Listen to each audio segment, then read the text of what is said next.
Okay. Great. यहाँ पे record नहीं आ रहा डिस्प्ले ना। मेरे ख्याल से वो ऑन है, लेकिन यहाँ पे डिस्प्ले वो आएगा।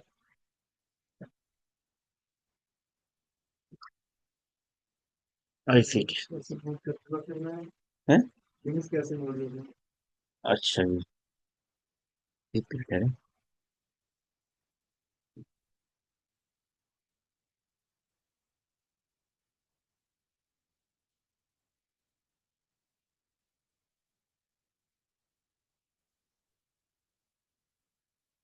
कॉस्टिंग हम कर रहे हैं, कॉस्टिंग नहीं हो रही इसकी। डिटेक्ट। बस।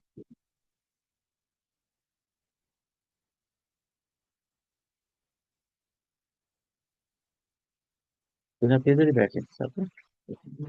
ठीक है।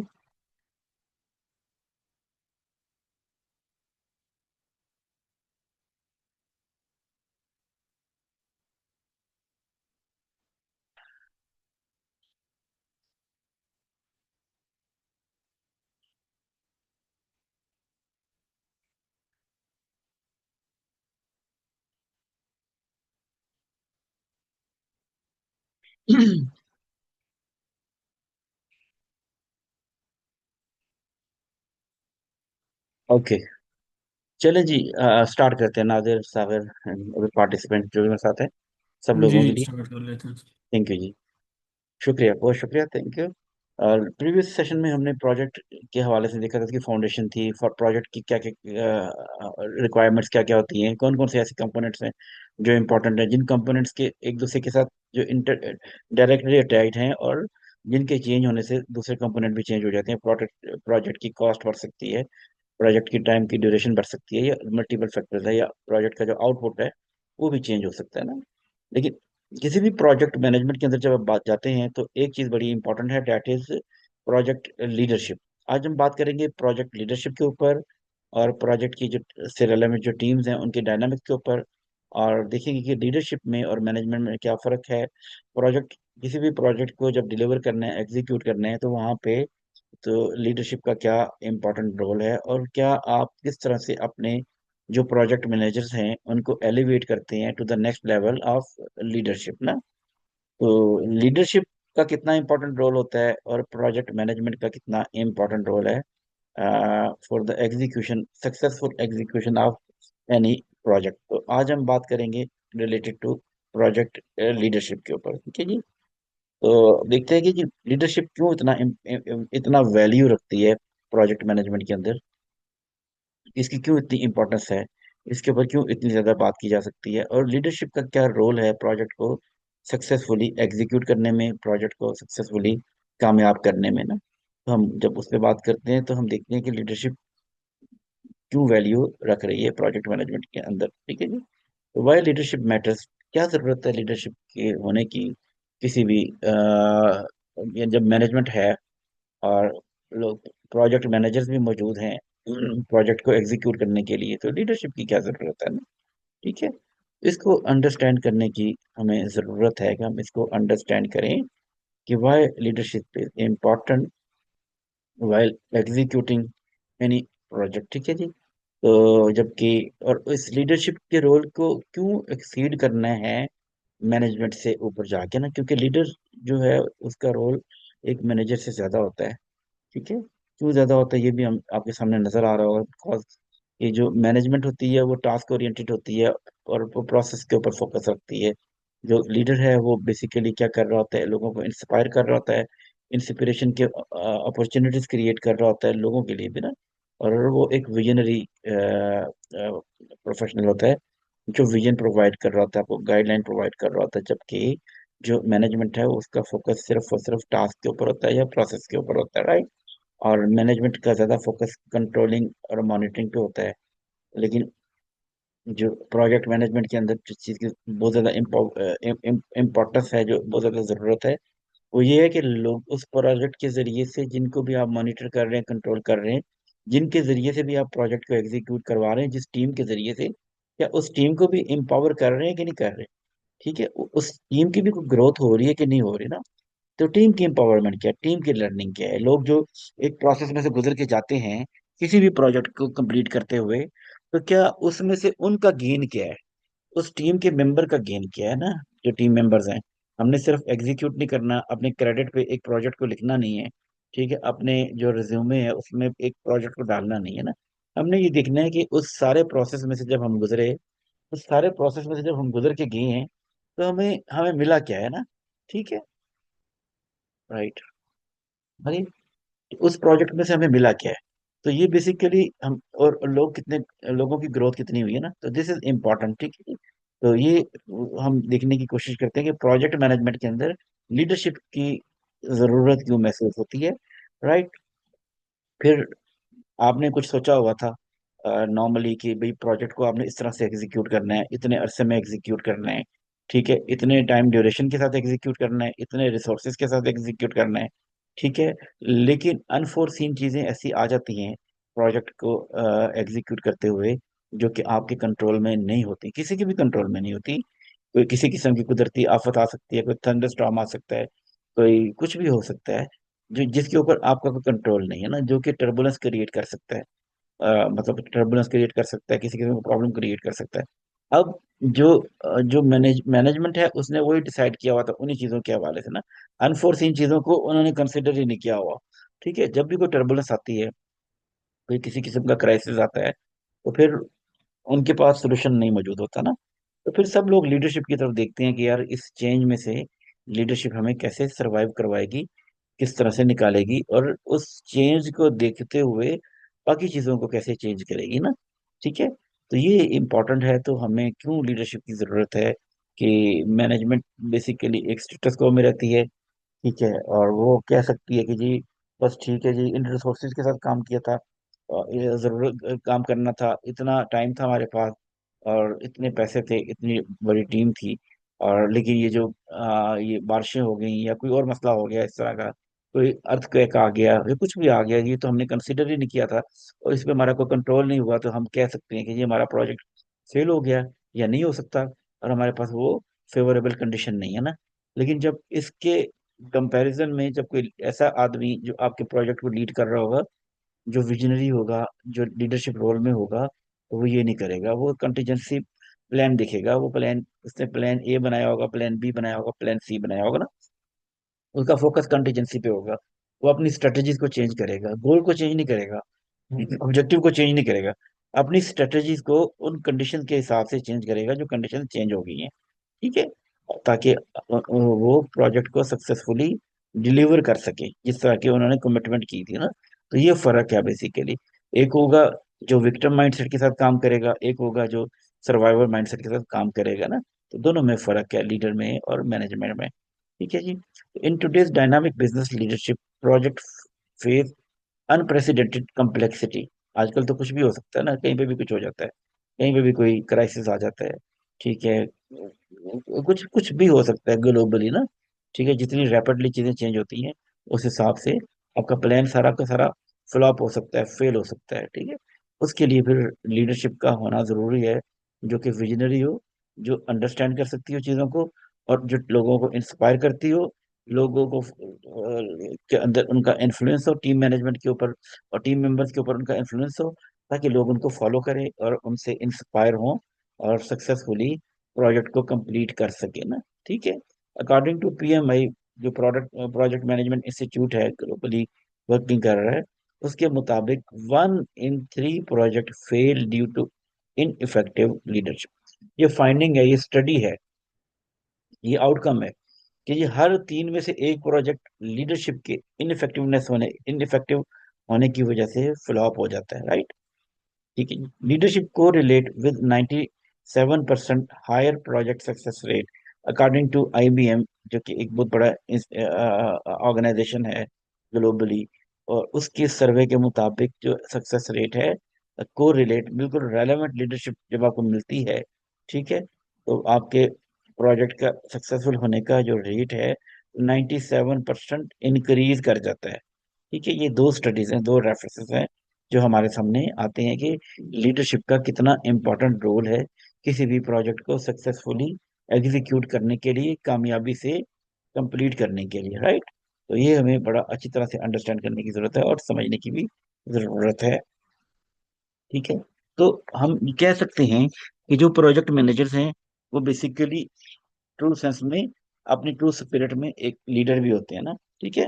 तो हमने ये देखना है किस तरह से हमने जो प्रोजेक्ट मैनेजर्स हैं उनको एलिवेट करना है, अपलिफ्ट करना है, ऊपर करना है, ताकि वो पर्पस ड्रिवन हो, एक पर्पस के साथ काम करें, एक एनवायरनमेंट क्रिएट कर रहे हो, यानी एक एनवायरनमेंट को फोस्टर कर रहे हो, नरिश कर रहे हो, कि जहाँ पे आइडियाज को, इनोवेशन को, और जो ओपननेस है, कम्युनिकेशन है, उसको इनकरेज किया जा रहा हो, वहाँ पे लोगों को एक दूसरे की बात सुनने का मौका मिल रहा हो, और लोग उन वैल्यूज को कंसिडर करें जिन वैल्यूज की वजह से वो आप ये जो प्रोजेक्ट मैनेजर्स हैं आपको इन्फ्लुएंस करते हैं, या आपके पास अपना इन्फ्लुएंस क्रिएट करते हैं ना।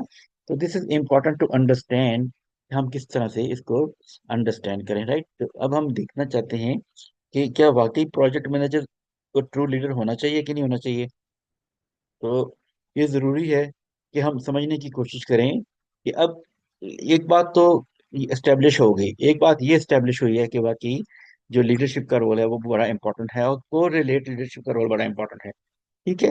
तो अब हमने वो देखना है कि कौन कौन सी जो कॉम्पिटेंसीज हैं, कोर ट्रेड्स हैं, खूबियां हैं, खास बातें हैं जो कि इफेक्टिव प्रोजेक्ट लीडर्स में होनी चाहिए। क्योंकि प्रोजेक्ट जब भी कोई एग्जीक्यूट किया जाता है ना, तो उसमें डाइवर्सिटी होती है। ठीक है। डाइवर्सिफाई किस्म की जब प्रोजेक्ट की टीम बनती है ना, किसी भी प्रोजेक्ट मैनेजमेंट जब आप करना हो, तो किसी भी प्रोजेक्ट को मैनेज करना हो, तो उसको आप जब टीम बनाते हैं, जब हमने प्रीवियस सेशन में भी डिस्कस किया था, तो वो क्रॉस फंक्शनल टीम्स होती हैं, डाइवर्सिफाई बैकग्राउंड से आती हैं, डिफरेंट डिपार्टमेंट से आती हैं। ठीक है। तो अब उसको लीड करने वाला एक इफेक्टिव लीडर कैसा होना चाहिए, उसमें कौन कौन सी चीजें होना बहुत जरूरी है। चाहे वो जो प्रोजेक्ट लीडर है वो फाइनेंस से बिलोंग करता हो, सप्लाई चेन से बिलोंग करता हो, एचआर से बिलोंग करता हो, मार्केटिंग से बिलोंग करता हो, सेल्स से बिलोंग करता हो, लेकिन क्योंकि अब उसका एक रोल है प्रोजेक्ट को लीड करने वाला। जब प्रोजेक्ट को लीड करना है, और प्रोजेक्ट वो प्रोजेक्ट वो असाइनमेंट्स होती हैं, वो ट्रांजैक्शनल असाइनमेंट्स होती हैं कोई भी प्रोजेक्ट के, जो आपकी ऑर्गेनाइजेशन में इसलिए लेके आई जाती हैं, एग्जीक्यूट कराई जाती हैं, ताकि उनसे आपकी ऑर्गेनाइजेशन में किसी किस्म की तब्दीली आए, ग्रोथ आए, डेवलपमेंट आए, यानी बढ़ोतरी आए, कोई एडिटिव चीजें आए ना, एडिशनल चीजें आ जाए जो पहले से नहीं हो रही थी, आप उनको अचीव करना चाह रहे हैं किसी ना किसी चीज को। जब आप अचीव करना चाह रहे हो, फिर आप क्या करते हैं कि आपने एक प्रोजेक्ट को डिजाइन करना होता है उस ऑर्गेनाइजेशन में, उस चेंज को लाने के लिए, राइट। अब जो चेंज को लेके आना है ना, चेंज चेंज क्या मतलब है, चेंज का मतलब है जो चल रहा है उससे तब्दीली, जो रूटीन में चल रहा है ना उससे तब्दीली। तो जो रूटीन में चल रहा है वो बेसिकली आपको उस वक्त एक्सेप्टेबल नहीं होता। जब एक्सेप्टेबल नहीं होता तो इसका मतलब है कि आपको तब्दीली की जरूरत है। तब्दीली लाने वाले बंदे के अंदर या लीडर के अंदर कौन कौन सी चीजें होनी चाहिए। सबसे पहले जो बात की कि उसको विजनरी होना चाहिए, फॉरवर्ड थिंकर होना चाहिए। ठीक है जी। Set compelling direction and propose purpose ना, जो पर्पज ड्रिवन हो। ठीक है। मुतासर कुन किस्म की डायरेक्शन सेट कर सकता हो, तो वो ऐसा बंदा होना चाहिए जो फॉरवर्ड थिंकर हो। ठीक है। वो खुद चीज़ों पे काम करने वाला हो, राइट। फिर another thing that is very much important कि कम्युनिकेट करने वाला हो, उसकी कम्युनिकेशन अच्छी हो। कम्युनिकेशन का मतलब, अच्छे होने का मतलब ये नहीं है कि कोई बातें करने में बहुत अच्छा है। ठीक है। या कोई बहुत वो आर्टिकुलेट है, या कोई बहुत आउटस्पोकन है, या कोई पब्लिक स्पीकिंग का एक्सपर्ट है, कौन सी बात कहाँ पे किस तरह से करनी है, कौन सा रवैया, कौन सा बिहेवियर कब शो करना है, that is a kind of communication. एक तो कम्युनिकेशन आपकी होती है वर्बल कम्युनिकेशन, एक कम्युनिकेशन होती है non verbal communication, body language, gestures, या इस तरह की और चीजें। तो ये सब चीजें ट्रांसलेट होती हैं, आपके बिहेवियर को, आपके एटीट्यूड को ट्रांसलेट कर रही होती है ना। तो एक अच्छा कम्युनिकेटर होना भी उसके लिए जरूरी है। और कम्युनिकेटर का मतलब ये भी नहीं है कि अगर आप पब्लिक स्पीकिंग के एक्सपर्ट हैं और सिर्फ आपने ही बातें करनी है और लोगों ने सुनना है, ऐसा नहीं है। कम्युनिकेटर वो होता है जो कि एक्टिव लिसनिंग सुनता है, और अपने इन्फ्लुएंस को परसुएड करता है ना, इंक्रीज करता है। ठीक है जी। Listening is the part of communication. हमारे यहाँ आमतौर पे ये समझा जाता है कि जी जो बात करता है या जिसने बात करनी है, जिसने स्पीक करना है यानी स्पीक करना है, यानी स्पीच देनी है, स्पीच डिलीवर करनी है, पब्लिक स्पीकिंग करनी है, मजमे से बात करनी है, तो वो एक कम्युनिकेटर है। ऐसा नहीं है, सुनने वाला भी कम्युनिकेटर होता है, और ध्यान से सुनने वाला, पूरी यानी कि पूरी एनर्जी के साथ सुनने वाला, कंप्लीट सेंसेस के साथ सुनने वाला, वो भी एक बेहतरीन कम्युनिकेटर हो सकता है। Another thing that is very much important कि एम्पैथी आजकल के सिनेरियो में, चाहे वर्किंग लाइफ में, प्रोफेशनल लाइफ में, सबसे इम्पोर्टेंट चीज है एम्पैथी। कितनी है ना, आप दूसरों के दुख को, दूसरों के दर्द को, दूसरों की एहसासात को, फीलिंग्स को, महसूसात को कितना ज्यादा समझ सकते हैं, ठीक है, कितना ज्यादा अंडरस्टैंड करते हैं, that is very much important. कि किसी का कोई लॉस है उसको कैसे आप अंडरस्टैंड करते हैं, किसी का कोई डिसमे है, डिजेक्शन है, कोई भी चीज है, उसको आप कैसे अंडरस्टैंड करते हैं। This is important. Build trust, understand team dynamics, वो हर एक को अंडरस्टैंड करता है, हर एक को समझने की कोशिश करता है, ठीक है, उसके शू में जाके चीजों को अंडरस्टैंड करने की कोशिश करता है, उसके सिनेरियो में जाके अंडरस्टैंड करने की कोशिश करता है ना, ठीक है। दैट इज एम्पैथी, कि आप दूसरों के साथ कितने, किस तरह से अपने लगाव को, एफिलिएशन को क्रिएट करते हैं, और फिर पूरी तरह से इसको अंडरस्टैंड कर सकते हैं, ठीक है जी। फिर एक और चीज भी है, रिजिलियंट भी होना चाहिए, जिसको बाउंस बैक करना आता हो, ठीक है, बाउंस बैक के सेटबैक आगे उनको संभाल सकता हो, सेटबैक के अंदर, टर्बुलेंस के अंदर आपको गाइड कर सकता हो, ठीक है, नेविगेट कर सकता हो। तो दिस इज इम्पोर्टेंट कि वो आपको टर्बुलेंस के अंदर भी नेविगेट कर सका हो ना, बता सकता हो, जिसकी तरफ लोग देखते हो, रहनुमाई, जिनकी तरफ रहनुमाई के लिए लोग उनके पास जाते हो, ठीक है जी। मेंटेन पॉजिटिव मोरल, और जो लोगों का मोरल हाई रखता हो, under all circumstances, under any condition, ठीक है जी, कुछ भी हो जाए, कोई भी मसला हो जाए, कुछ भी अनफोर्सीन हो जाए, ठीक है, he is there to lead you under every condition, ठीक है। हमारे सोसाइटी में भी ऐसे बहुत सारे लीडर्स होते हैं, जब हमें कोई क्राइसिस आए तो हमें उनकी कमी बहुत ज़्यादा महसूस होती है, और हम कहते हैं कि यार अगर इस वक्त वो होते तो शायद, हमारी फैमिली में भी ऐसा होता है, सोसाइटी में भी ऐसा होता है, तो शायद हमें ये सिचुएशन फेस ना करना पड़ती ना। कभी भी बहुत सी बातें होती हैं कि इस वक्त एक विजनरी बंदे की ज़रूरत है, ऐसे बंदे की ज़रूरत है कि जो, जिसके अंदर रेजिलियंस हो, जो लोगों को लेके चलता हो, जिसका लोगों के ऊपर इन्फ्लुएंस हो, ठीक है। ये तो इंपॉर्टेंट चीज़ें हैं। एक और ट्रेट, ट्रेट मतलब कैरेक्टरिस्टिक ना, कि खूबी या खसूसियत होनी चाहिए, वो है decision, make timely inform decision under pressure, ठीक है जी। डिसीजन मेकिंग, आपने देखा होगा ना, अक्सर जॉब के एडवर्टाइजमेंट आते हैं जहाँ पे लीडरशिप के रोल में लोगों को लेना होता है, तो वहाँ पे कहते हैं जी डिसीजन मेकिंग की जो सलाहियत है वो उनमें होनी चाहिए, ठीक है, तो डिसीजन मेकर होना चाहिए। और लाइफ में भी हम अक्सर लोग, जब जो सक्सेसफुल नहीं होते, या कुछ किसी चीज़ में कामयाब नहीं होते, किसी ट्रांजैक्शनल इशू में या किसी भी इशू में ना, तो हम ये कहते हैं यार उनमें डिसीजन मेकिंग बहुत वीक है। तो वो हम जब बात कर रहे होते हैं कि डिसीजन मेकिंग बहुत वीक है, तो these are the trade to understand कि एक लीडर में, जो कि प्रोजेक्ट को लीड कर रहा है, उसमें कौन कौन सी क्वालिटीज, कौन कौन से करेक्टरिस्टिक होने चाहिए, ठीक है जी। विजनरी हो, कम्युनिकेटर हो, एम्पैथी हो, रिजिलियंट हो, और डिसीजन मेकिंग में वो बेहतरीन हो ना, जबरदस्त हो, कि राइट टाइम पे उसको कौन सा डिसीजन लेना है, किस टाइम पे कौन सा डिसीजन नहीं लेना, ठीक है जी। तो ये सारी की सारी चीजें जो अंडरस्टैंडेबल है, और ये बड़ी जरूरी है कि हम लोग इन चीजों को अंडरस्टैंड कर सकें कि कौन कौन से इंपॉर्टेंट चीजें हैं जो कि होना जरूरी है किसी भी लीडर के लिए, कि जो प्रोजेक्ट को लीड कर रहा है।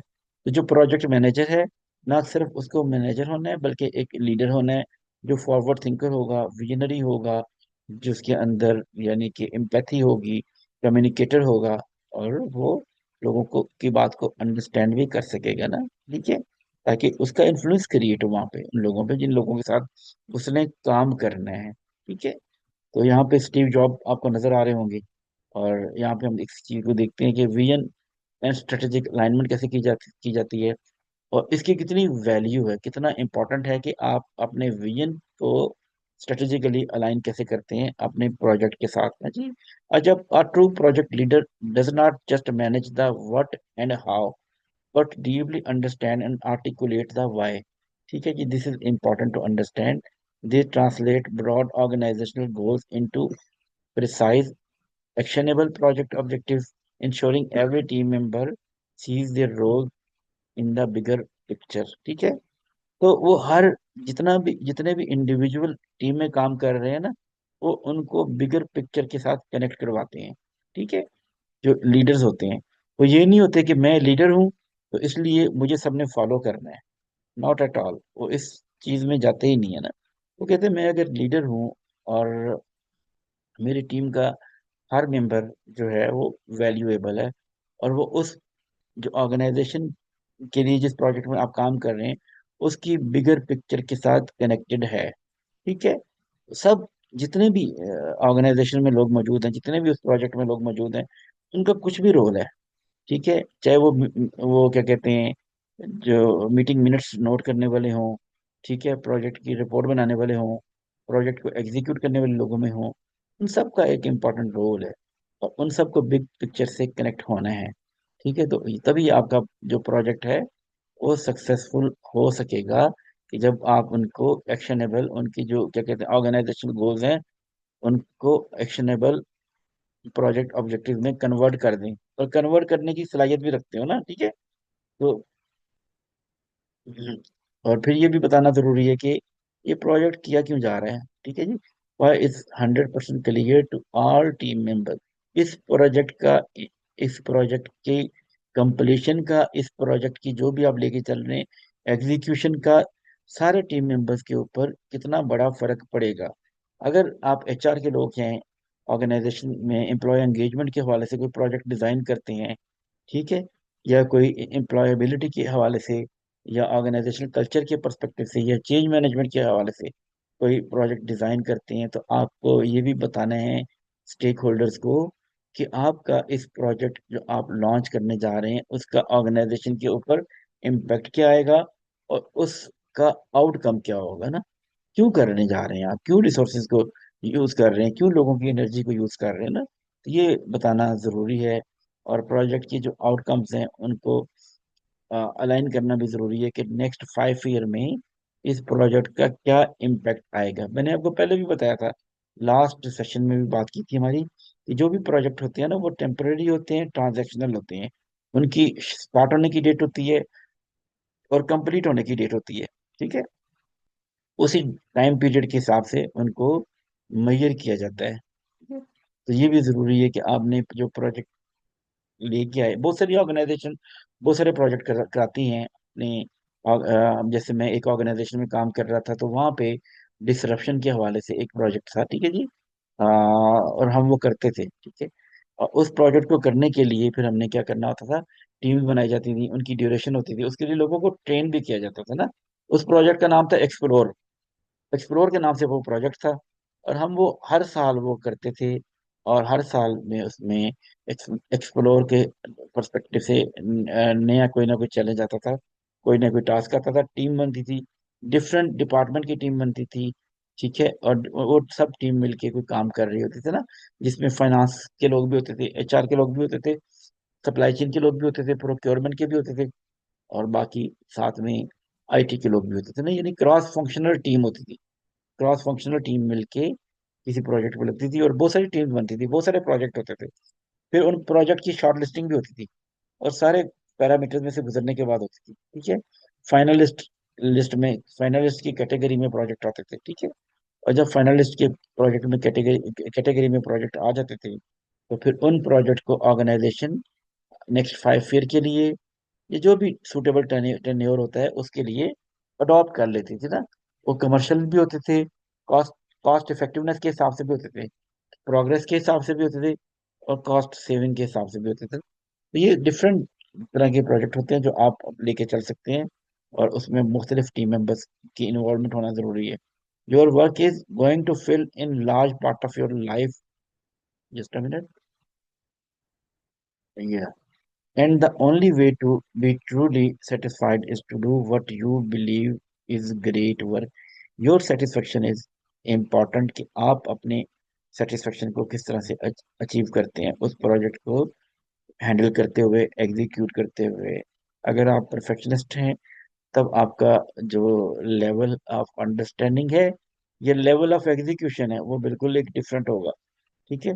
आप उसको कितनी वेटेज देते हैं, जितनी वेटेज आप देंगे उतनी वेटेज फिर आपके टीम के लोग भी उस प्रोजेक्ट को लेके देंगे, लेके चलेंगे। राइट। तो अब हमें देखने की जरूरत है कि जो हमने कह दिया यार ये क्वालिटीज होनी चाहिए, तो अब उस उन क्वालिटीज का उन क्वालिटीज को यूज करने का आउटकम क्या है। ठीक है जी। Leadership in action translating trades into outcome, ये भी अंडरस्टैंड करने की जरूरत है कि जिन ट्रेड्स की बात कर रहे हैं, ट्रेड्स का मतलब है कैरेक्टरिस्टिक, खसूसियात, खूबियां ना, तो वो उनको आउटकम में कैसे कन्वर्ट किया जा सकता है और कैसे कन्वर्ट करेंगे। राइट। तो ये हमारे सामने एक मुख्तलिफ एग्जाम्पल्स भी आई हुई, केस स्टडीज भी हैं जो हम बात करेंगे इसके ऊपर कि टीम मोटिवेशन एंड एम्पावरमेंट की क्यों जरूरत है, टीम मोटिवेशन की और एम्पावरमेंट की। और यहाँ पे एक गूगल प्रोजेक्ट अरिस्टोटल का एक वो दिया गया है, एग्जाम्पल भी दी गई है कि psychological safety is very much important. आपके पास लिबर्टी का होना जरूरी है, फ्रीडम का होना जरूरी है, आपके थिंकिंग के ऊपर भी फ्रीडम का होना जरूरी है। ठीक है। ऐसा जब आप कुछ सोच रहे हैं, कम्युनिकेट कर रहे हैं, आपके प्रोजेक्ट के टीम मेंबर कुछ कम्युनिकेट कर रहे हैं, बात कर रहे हैं, तो कोई भी ऐसा एलिमेंट ना हो, कोई भी ऐसा फैक्टर ना हो जिससे उनको लगे कि उनको सनब किया जा रहा है, रोका जा रहा है, उनका जो नेचुरल वो है फ्लो ऑफ एक्सप्रेशन है या बात करने का तरीका है, उसको रोका जा रहा है, उसको डिस्टर्ब किया जा रहा है ना। इस तरह नहीं होना चाहिए, आइडिया के ऊपर कोई रुकावट नहीं होनी चाहिए। ठीक है। कोई हर्डल नहीं होना चाहिए। राइट। और साइकोलॉजिकल सेफ्टी भी होना जरूरी है।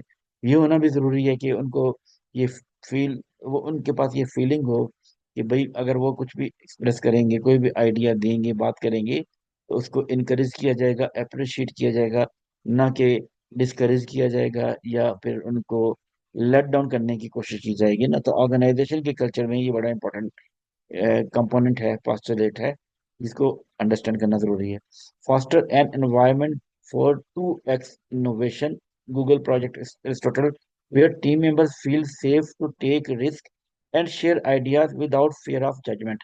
ये जो फियर ऑफ जजमेंट है ना, ये किसी को भी नहीं होना चाहिए। जो आपके साथ लोग मौजूद है ना, हमारे साथ जो भी लोग बैठते हैं, काम करते हैं, जिनके साथ हम काम कर रहे होते हैं, तो हमारी ये रिस्पॉन्सिबिलिटी होती है कि हम इस फीलिंग से उनको बचाएं कि फियर ऑफ जजमेंट जो है, आपको जज नहीं किया जा रहा, आपको अंडरस्टैंड किया जा रहा है, आपको अप्रिशिएट करने के लिए हम बैठे हुए हैं, आपको इनकरेज करने के लिए बैठे हुए हैं। ये नहीं है कि आप कोई बात करेंगे तो हम ये जज करना शुरू कर देंगे यार इन्होंने क्या बात कर दी। ठीक है। यार या इनको अंडरस्टैंड ही नहीं हो रहा चीज़ों का, या इनके लिए अंडरस्टैंडिंग बिल्कुल मुख्तलिफ है। इस तरह से नहीं है एनवायरनमेंट ऐसा क्रिएट करना है।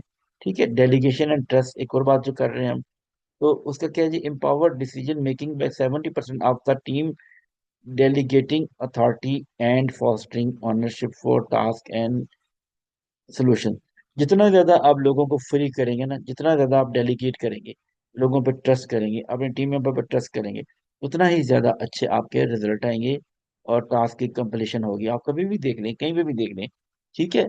जहाँ पे भी आप बहुत ज्यादा वो करना शुरू कर देंगे, यानी अथॉरिटेटिव हो जाएंगी, तो फिर लोगों का जो वो ऑनरशिप का लेवल है वो वीक हो जाएगा। किसी भी प्रोजेक्ट में, किसी भी काम में आप देख लें, तो आप अथॉरिटेटिव होते हैं तो हो सकता है कि आपकी पावर की वजह से कोई आपकी अथॉरिटी के ऊपर बिलीव कर रहा हो, यकीन कर रहा हो, या आपकी अथॉरिटी को एक्सेप्ट कर रहा हो, लेकिन जब आपके पास वो अथॉरिटी रहे ना, तो फिर वो आपकी कोई रिस्पेक्ट ना करे और आपकी कोई बात ना सुने, ना आपको कोई वैल्यू दे ना। तो समटाइम ऐसा भी होता है। लेकिन डेलीगेशन में ट्रस्ट होता है। जब आप चीज़ों को डेलीगेट करते हैं, ट्रस्ट करते हैं लोगों का, अ, यानी कि लोगों की जो ऑनरशिप है वो आप उनको सेल कर रहे होते हैं ना, उनको बेच रहे होते हैं, उनको ट्रांसफर कर रहे होते हैं, उनके ऊपर ट्रस्ट कर रहे होते हैं। ठीक है जी। तो ये जरूरी है कि हमने अथॉरिटेटिव नहीं होना, बल्कि चीज़ों को डेलीगेट करना है और लोगों तक भिजवाना है। ठीक है। और ताकि वो भी उसमें प्रॉपर तरीके से शामिल हो सकें उसकी ओनरशिप में। Another thing that is very much important, that is recognition and growth. ठीक है। प्रोवाइड रेगुलर रिकग्निशन, कोई भी किसी ने अच्छा काम किया है उसको रिकग्नाइज करें आपके प्रोजेक्ट के अंदर, क्योंकि प्रोजेक्ट सक्सेसफुल होगा तो आप भी सक्सेसफुल होंगे ना। और प्रोजेक्ट के सक्सेसफुल होने के लिए जरूरी है कि सब लोग उसमें कंट्रीब्यूट करें और सब लोग बिगर पिक्चर से कनेक्ट हो और उनको कनेक्ट करवाया जाए। ये प्रोजेक्ट लीडर का काम है कि वो बिगर पिक्चर से किस तरह से कनेक्ट कराते हैं लोगों को, ठीक है जी। रेगुलर रिकग्निशन करें, बूस्टिंग, मोराल को बूस्ट करें, ठीक है जी। तो उससे क्या होता है कि एज पर गैलप, ठीक है जी, उसके मुताबिक बताते हैं कि आप मोराल को जब बूस्ट करते हैं, फिर टीम को के लिए ऐसे एनवायरनमेंट फोस्टर करते हैं जिसमें उन्होंने ग्रो करना है with the help of mentorship और other thing like that, coaching के साथ। तो फिर अल्टीमेटली वो जो प्रोजेक्ट है वो सक्सेसफुली एग्जीक्यूट होता है, और फिर आपका इन्फ्लुएंस भी क्रिएट होता है, और फिर उनकी आपके टीम मेंबर की ओनरशिप भी इंक्रीज होती है और ओनरशिप भी एस्टेब्लिश होती है, राइट। तो this is important to understand कि हम किस तरह से अपने लोगों को के साथ किस तरह से कम्युनिकेट करते हैं, लोगों को एंगेज किस तरह करते हैं। मतलब कि प्रोजेक्ट के अंदर जितने भी स्टेक होल्डर्स हैं, इंटरनल भी और एक्सटर्नल भी स्टेक होल्डर्स ना, उनको किस तरह से एंगेज करना है, उनके साथ किस तरह से कम्युनिकेट करना है। तो उसके लिए ज़रूरी है कि जितने भी कनेक्शन मौजूद हैं, project leaders spend 90% of their time communicating, ठीक है जी, इंश्योरिंग कॉन्टिन्यूस इंफॉर्मेशन फ्लो। ठीक है, तो जितने ज़्यादा आप इंफॉर्मेशन का कॉन्टिन्यूस फ्लो मेंटेन रखेंगे, जितनी ज़्यादा अच्छी बेहतर ट्रांसपेरेंट कम्युनिकेशन करेंगे, उतना ही फिर लोगों का जो साथ आप कनेक्ट रहेंगे ना, ठीक है, आपकी कनेक्टिविटी एस्टेब्लिश रहेगी। फिर बीच में कोई गैप नहीं आएगा। जहाँ पे कोई गैप आ जाए ना, तो वहाँ पे कुछ ना कुछ उसको फिल करने के लिए किसी ना किसी को होना है, ठीक है। तो ये ज़रूरी है कि आप इस तरह से रखें। फिर कंसेंसस बिल्डिंग करें, यानी कि आप सबको साथ लेके चलें। Manage consensus across 15 plus diverse stakeholders aligning varied interest for project success, ठीक है जी। जितने भी लोग मौजूद हैं, जितने भी डाइवर्सिटी में लोग मौजूद हैं, सबके साथ आपने इसको डेवलप करना है, कंसेंसस को डेवलप करना है, ताकि सब लोग उसमें शामिल हो जाएं, सब लोग उसमें एक साथ हों आपके साथ। चाहे जितनी भी डाइवर्सिटी हो, जितने भी डाइवर्स लोग मौजूद हों, ठीक है, inter from within organization and out of organization ना, as per the need of your project, as per the demand of your project, उन सब के साथ आपने कोलैबोरेट करना है, उन सब का कंसेंट लेना है, राइट। अनदर थिंग कि आपने फिर ऐसे मैसेजेस डिलीवर करने हैं, कम्युनिकेशन को इस तरह से क्राफ्ट करना है, डिजाइन करना है कि जी, जो आपने एग्जेक्टिव बायन किया हुआ है, एग्जेक्टिव को कौन कैसे कर वो आपने ट्रांसमिट करने हैं या फिर डिसेमिनेट करने हैं, ठीक है जी। स्पॉन्सर्स को कैसे डिसेमिनेट करने हैं, टीम मेंबर्स को कैसे किस इंटेंसिटी का वो आपने मैसेज कन्वे करना है, ठीक है। और उनकी क्लैरिटी कितनी होनी चाहिए, उनका इम्पैक्ट क्या होना चाहिए, ठीक है। हो सकता है कुछ मैसेजेस आपके या कुछ कम्युनिकेशन ऐसी होंगी जो स्टेक होल्डर को एंगेज करने के लिए, कि जो आपने सिर्फ एग्जेक्टिव्स को करानी है, चीफ एग्जेक्टिव्स को करानी है, बोर्ड मेंबर्स को करानी है, उनके लिए आपका वे ऑफ कम्युनिकेशन थोड़ा डिफरेंट होगा। कुछ होगा जो आपने स्पॉन्सर्स को करवानी है, ठीक है, उनके लिए मैसेज डिजाइन करना है, उसके लिए कम्युनिकेट करनी है, तो उनके लिए अलग होगा। इसीलिए बहुत सी ऑर्गेनाइजेशन के अंदर कम्युनिकेशन के डिपार्टमेंट भी मौजूद हैं, ठीक है। जिन ऑर्गेनाइजेशन ऐसे भी मौजूद हैं, बड़ी बड़ी ऑर्गेनाइजेशन, मल्टी नेशनल ऑर्गेनाइजेशन की बात करूंगा, मीडिया हाउसेस की बात करूंगा, उन्होंने स्पोक्स पर्सन रखे होते हैं जिन्होंने बात करना होता है, और जिन्होंने पीआर स्टैब्लिश करनी होती है, पब्लिक रिलेशनिंग स्टैब्लिश करनी होती है, परसेप्शन डेवलप करनी होती है, इमेज बिल्डिंग के ऊपर काम करते हैं ना, इस तरह हर ऑर्गेनाइजेशन है। अब कोई भी उसमें ऐसे लोग मौजूद होते हैं, ऐसे डिपार्टमेंट मौजूद होते हैं। और फिर जब कोई मसला हो जाए, तो फिर जितने भी मीडिया है या जितने भी लोग हैं स्टेक होल्डर्स, वो फिर उन्हीं के साथ एंगेज होते हैं और उन्हीं के साथ कम्युनिकेट करते हैं। ऑर्गेनाइजेशन में भी जो डेजिग्नेटेड पर्सन होता है, उसी की रिस्पॉन्सिबिलिटी होती है कि कोई मसला हो, कोई कम्युनिकेट करे। आपने ऑर्गेनाइजेशन का जो वो नैरेटिव है, वो लोगों तक अ, पहुंचाना है, लोगों तक देना है ना, लोगों को बताना है। तो this is important to understand कि communication is very much important. और बहुत सारी ऑर्गेनाइजेशन में कॉर्पोरेट कम्युनिकेशन भी होती है, कम्युनिकेशन के डिपार्टमेंट भी होते हैं, पब्लिक अफेयर को डील करना भी होता है। हमारे भी एक ऑर्गेनाइजेशन में मुझे काम करने का इत्तेफाक हुआ, वहाँ पे था CCPA ना, corporate communication and public affair. तो बीइंग एन HR प्रोफेशनल, मेरी भी रिस्पॉन्सिबिलिटी थी कि मैं एक सेक्टर के अंदर कॉरपोरेट कम्युनिकेशन और पब्लिक अफेयर को देखूंगा, CCPA ना, जिसके अंडर जितनी भी ऑर्गेनाइजेशन के अंदर पब्लिकेशन थी वो भी आती थी, और एक एक वर्ड के ऊपर गौर व फिक्र किया जाता था कि जब आप ये वाला वर्ड यूज करेंगे उसके मीनिंग क्या होंगे, उसका इम्पैक्ट क्या होगा। तो स्टेटमेंट या नैरेटिव जब स्टेब्लिश किए जाते हैं तो वहां पे इन चीजों को खास तौर पे देखा जाता है कि आपके इस लफ्ज का मतलब क्या जाएगा, जिन लोगों से आप मुखातिब हैं, बात करना चाह रहे हैं, जिनसे आप कम्युनिकेट कर रहे हैं ना, ठीक है। तो ये बड़ी इंपॉर्टेंट है कि आपने मैसेज को या कम्युनिकेशन को किस तरह से टेलर करना है, कस्टमाइज करना है अपनी नीड के हिसाब से, अपनी जरूरत के हिसाब से, right. Another thing that is very much important, that is proactive measures. Engage stakeholders proactively, reducing scope creep by 25% and avoiding costly rework, ठीक है जी। आप अगर प्रोएक्टिव अप्रोच के साथ चलते हैं, एक चीज है जिससे होना है, और आप एक्सपीरियंस भी हैं, और अगर आपको पता भी है कि अगर हमने ये वाला स्टेप लिया तो इसके आउटकम क्या क्या होंगे ना, तो आप अल्टीमेटली आपने प्रोएक्टिव माइंडसेट के साथ काम करना है, रिएक्टिव माइंडसेट के साथ काम नहीं करना।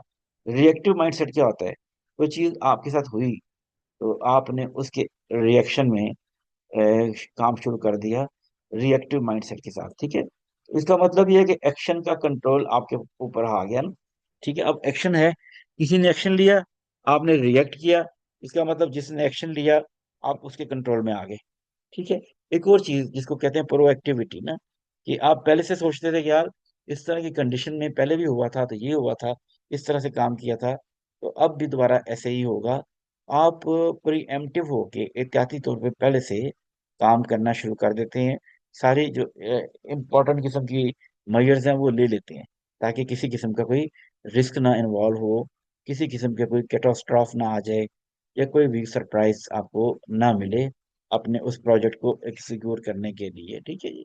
This is important to understand. Another thing, हम बात कर रहे हैं कि प्रोजेक्ट मैनेजमेंट के अंदर लीडरशिप का क्या रोल है, ठीक है जी।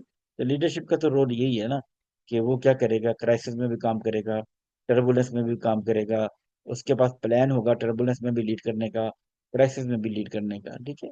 और रिस्क को कैसे मैनेज करना है उसमें। तो एक और चीज भी है, टर्निंग चैलेंजेस इनटू अपॉर्चुनिटीज, ठीक है। तो जो लीडर होता है वो विजनरी होता है, जब विजनरी होता है तो उसके पास ये सलाहियत भी मौजूद होती है कि वो ऑर्डिनरी नहीं होता, कि वो जो पहले से ही आइडेंटिफाई कर ले रिस्क को। अगर हम इसी तरह करते चले जाएंगे, जो हमें चीजें नजर आ रही हैं, जिस पैटर्न पे चल रही हैं, अगर इस तरह चलती रहेंगी तो अल्टीमेटली ऑर्गेनाइजेशन सफर करेगी, ऑर्गेनाइजेशन को उसकी प्राइस पे करनी पड़ेगी ना। किसी भी इंसान को, किसी भी टीम को, वो पहले से ही रिस्क आइडेंटिफाई कर लेता है। Early risk identification identify 80% of high impact risk early, aligning for proactive mitigation strategies, ठीक है जी। जितना अर्ली आप रिस्क को आइडेंटिफाई कर लेंगे, उतना ही आप अर्ली प्रोएक्टिव अप्रोच के साथ मिटिगेट चीज़ों को मिटिगेट करने के लिए स्ट्रेटेजीज डिजाइन कर सकेंगे, ठीक है। तो ये जरूरी है कि आपके अंदर ये सलाहियतें हों कि आप प्रीएम्प्टिव माइंडसेट के साथ चलें, और जो कुछ भी एक्सपेक्ट किया जा सकता है या हो सकता है उससे रेलेवेंट रिस्क को आइडेंटिफाई करें, ठीक है, ताकि आप उसी हिसाब से कोरेक्टिव मेजर ले सकें प्रोएक्टिव माइंडसेट के साथ ना, ठीक है। ऐसी स्ट्रेटेजीज को डिजाइन कर सकें। पिछली सेशन में भी हमने बात की थी कि आप जो अपने गोल बनाते हैं, ऑब्जेक्टिव सेट करते हैं, तो उनको इंक पेन से लिखें, लेकिन जो स्ट्रेटेजीज हैं उनको लेड पेंसिल से लिखें, ताकि आप उनको चेंज कर सकें, right. Another thing that is very much important, कि वो कैसे चैलेंजेस को अपॉर्चुनिटीज में कन्वर्ट करती है। विजनरी लीडरशिप, ये उनका एजाइल माइंडसेट होता है, ठीक है। कल्टीवेट एजाइल माइंडसेट का मतलब होता है कि वो अपनी सिचुएशन को अपने हिसाब से चेंज करने की सलाहियत रखते हो, अपनी थिंकिंग को चेंज करने की सलाहियत रखते हो, अपने नजरियात को चेंज करने की सलाहियत रखते हो, अपने वे ऑफ लिविंग को, वे ऑफ एग्जीक्यूशन को चेंज करने के ऊपर बिलीव करते हो ना, ठीक है, एज पर द नीड, ठीक है।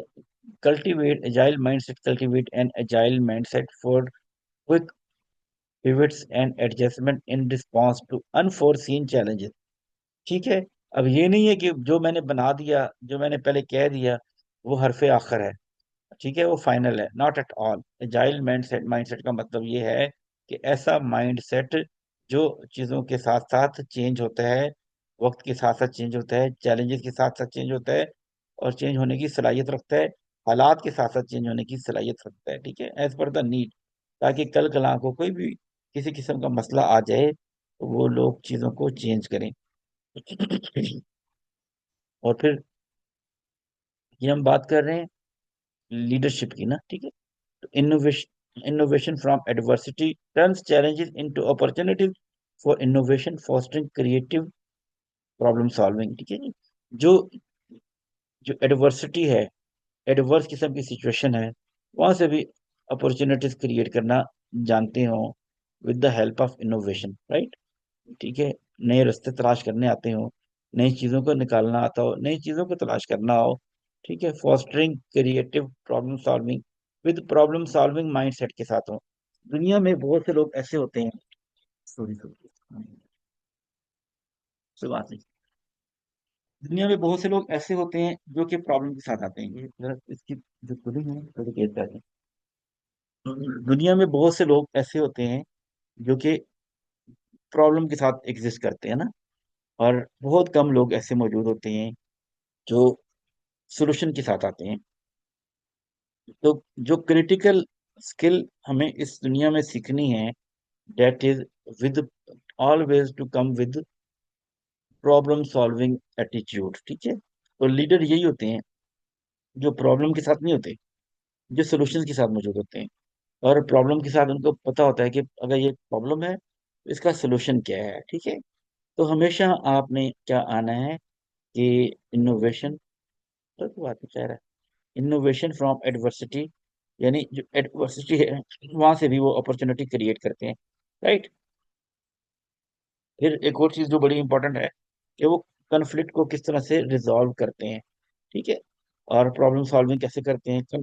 जब आपके पास बहुत सारे डाइवर्सिटी के साथ लोग मौजूद है ना, तो ये इम्पोर्टेंट है कि जी, ये इम्पोर्टेंट है कि वहाँ पे लीडर के अंदर, या जो उसका जो वो है, प्रोजेक्ट को लीड करने वाले हैं, वो अंडरस्टैंड करते हो लोगों के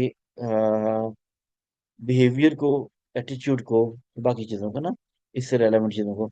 और उनको भी पता हो कि यार अगर कोई डाइवर्सिटी के साथ लोग मौजूद हैं तो थिंकिंग में भी डाइवर्सिटी होगी, सोचने में भी डाइवर्सिटी होगी, और एक्शन में भी डाइवर्सिटी होगी, ठीक है।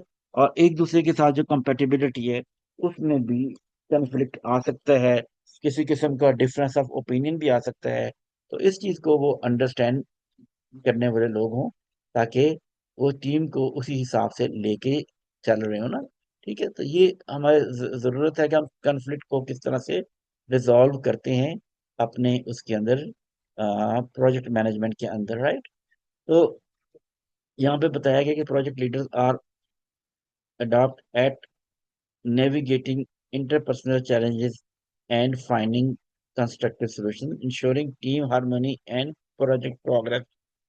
कोई किसी किस्म का भी कोई कन्फ्लिक्ट आया तो वो इस काबिल होते हैं, इस तरह के लोग होते हैं कि जो इंटरपर्सनल चैलेंजेस हैं या जो उसके उसको सॉल्व करने के लिए कंस्ट्रक्टिव सॉल्यूशंस लेके आते हैं, ठीक है, ताकि टीम की जो हार्मनी है, यानी और वो जो प्रोजेक्ट की प्रोग्रेस है वो भी डिस्टर्ब ना हो ना, किसी की वजह से, लोगों के एक दूसरे के साथ इख्तलाफात की वजह से, या आपस में किसी किस्म की वो डिफरेंस ऑफ ओपिनियन की वजह से ना, ठीक है।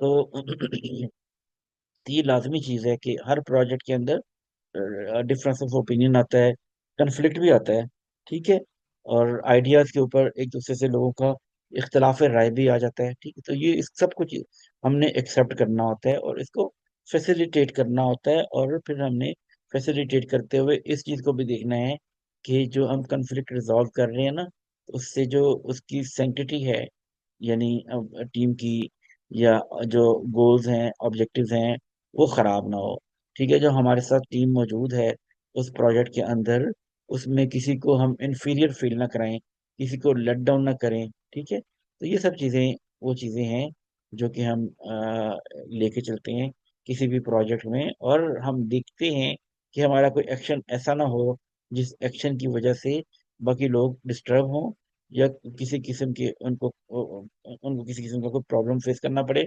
या उनको लगे कि यार उनकी वैल्यू उस प्रोजेक्ट के अंदर कम की जा रही है, ठीक है। यानी कि वो हमने क्या करना है कि चाहे किसी किस्म का भी इन्वायरमेंट हो, किसी किस्म की भी कंडीशन हो, फेवरेबल हो अनफेवरेबल हो, हमने प्रोजेक्ट की टीम, जो टीम है हमारी, उसकी हार्मनी को लेके चलना है, उसकी सैंक्टिटी को लेके चलना है, उसकी इंटेग्रिटी को लेके चलना है। ठीक है, ताकि हम उस प्रोजेक्ट की प्रोग्रेस के ऊपर किसी किस्म का कोई कंप्रोमाइज ना कर सकें और प्रोजेक्ट को सक्सेसफुली एग्जीक्यूट कर सकें। तो ये this is important to understand कि हम कैसे करते हैं, किस तरह से लेके चलते हैं। और ये जो जो चीजें हमने बताई हैं, जो ट्रेड्स बताई हैं, ठीक है, उनको कैसे एग्जीक्यूट कराना है, किस तरह से हमने डेवलप कराना है लोगों के अंदर ना। ठीक है जी, तो डेवलपिंग प्रोजेक्ट लीडरशिप क्या चीज है जी, ये एक बड़ी इंपॉर्टेंट है। चाहे आप प्रोजेक्ट मैनेजमेंट की बात करते हैं तब भी, और अगर आप प्रोजेक्ट मैनेजमेंट की बात नहीं भी करते तब भी ना, रोज डे टू डे जो ऑफिस के अफेयर्स हैं, वर्क वर्क प्लेस के अफेयर्स हैं, उनके अंदर ये बड़ा इंपॉर्टेंट है कि आप मेंटोरशिप क्रिएट करते हैं। मेंटोरशिप का मतलब है कि increase leadership effectiveness by 60% through guided development and shared experience. जो सीनियर होते हैं वो जूनियर को साथ लेके चलते हैं, ज्यादा तजर्बे वाले लोग कम तजर्बे वाले लोगों को लेके चलते हैं। ठीक है जी, अपने साथ रखते हैं। तो इस तरह की एक मेंटोरशिप क्रिएट की जाती है लोगों के बीच में, जिसमें एक मेंटी होता है और एक मेंटोर होता है। मेंटोर अपने मेंटी को टीच कर रहे होते हैं, गाइड कर रहे होते हैं, कोच कर रहे होते हैं, ट्रेन कर रहे होते हैं, और उनको सपोर्ट कर रहे होते हैं उनके डिफरेंट फंक्शंस को परफॉर्म करते हुए। ठीक है, तो ये एक रिलेशनशिप बनता है मेंटोर और मेंटी का, जो बड़ा हेल्पफुल होता है, जो कि एक इनफॉर्मल किस्म का रिलेशनशिप होता है, जो कि जिसमें दोनों को पता है कि जो इस रिलेशनशिप में जो लोग बंदे होते हैं, उनको पता है कि जो मेंटोर है उसने इस जिसकी भी रिस्पॉन्सिबिलिटी उनके पास है, ठीक है, यानी कि रस्मी तौर पे या गैर रस्मी तौर पे, फॉर्मल और इनफॉर्मल वे में, उनको उन्होंने डेवलप करना है और उनको गाइड करना है, उनको ट्रेन करना है, उनको टीम करना है, उनको इक्विप करना है ना। ठीक है, और उनकी प्रोफेशनल कैपेबिलिटीज को इंक्रीज करना है। अनदर वे क्या है वो जी, लीडरशिप स्किल डेवलप करने के लिए फॉर्मल ट्रेनिंग। ठीक है जी, specialized course and program such as those offered by Harvard Business School build foundation and advanced skill। ये हार्वर्ड बिजनेस स्कूल का मैंने एक नाम ले लिया ना, लाजमी नहीं है कि आपने इसी को फॉलो करना है, इसके अलावा भी आप खुद भी ट्रेनिंग डिजाइन कर सकते हैं as per the need of your organisation ना, कि आपकी ऑर्गेनाइजेशन की नीड क्या है, आपकी ऑर्गेनाइजेशन की डिमांड क्या है ना। चीजों को आप कंटेक्चुअल कर सकते हैं, थ्योरीज है, फिलोसफीज है, वो कहीं ना कहीं से ले सकते हैं ना, मटेरियल कहीं ना कहीं से ले सकते हैं, लेकिन फिर उसको आपने कंटेक्चुअल करना है अपने एनवायरनमेंट के हिसाब से, अपने प्रोजेक्ट के हिसाब से, अपने लोकल एनवायरनमेंट के हिसाब से, जिधर भी आप काम कर रहे हैं, right.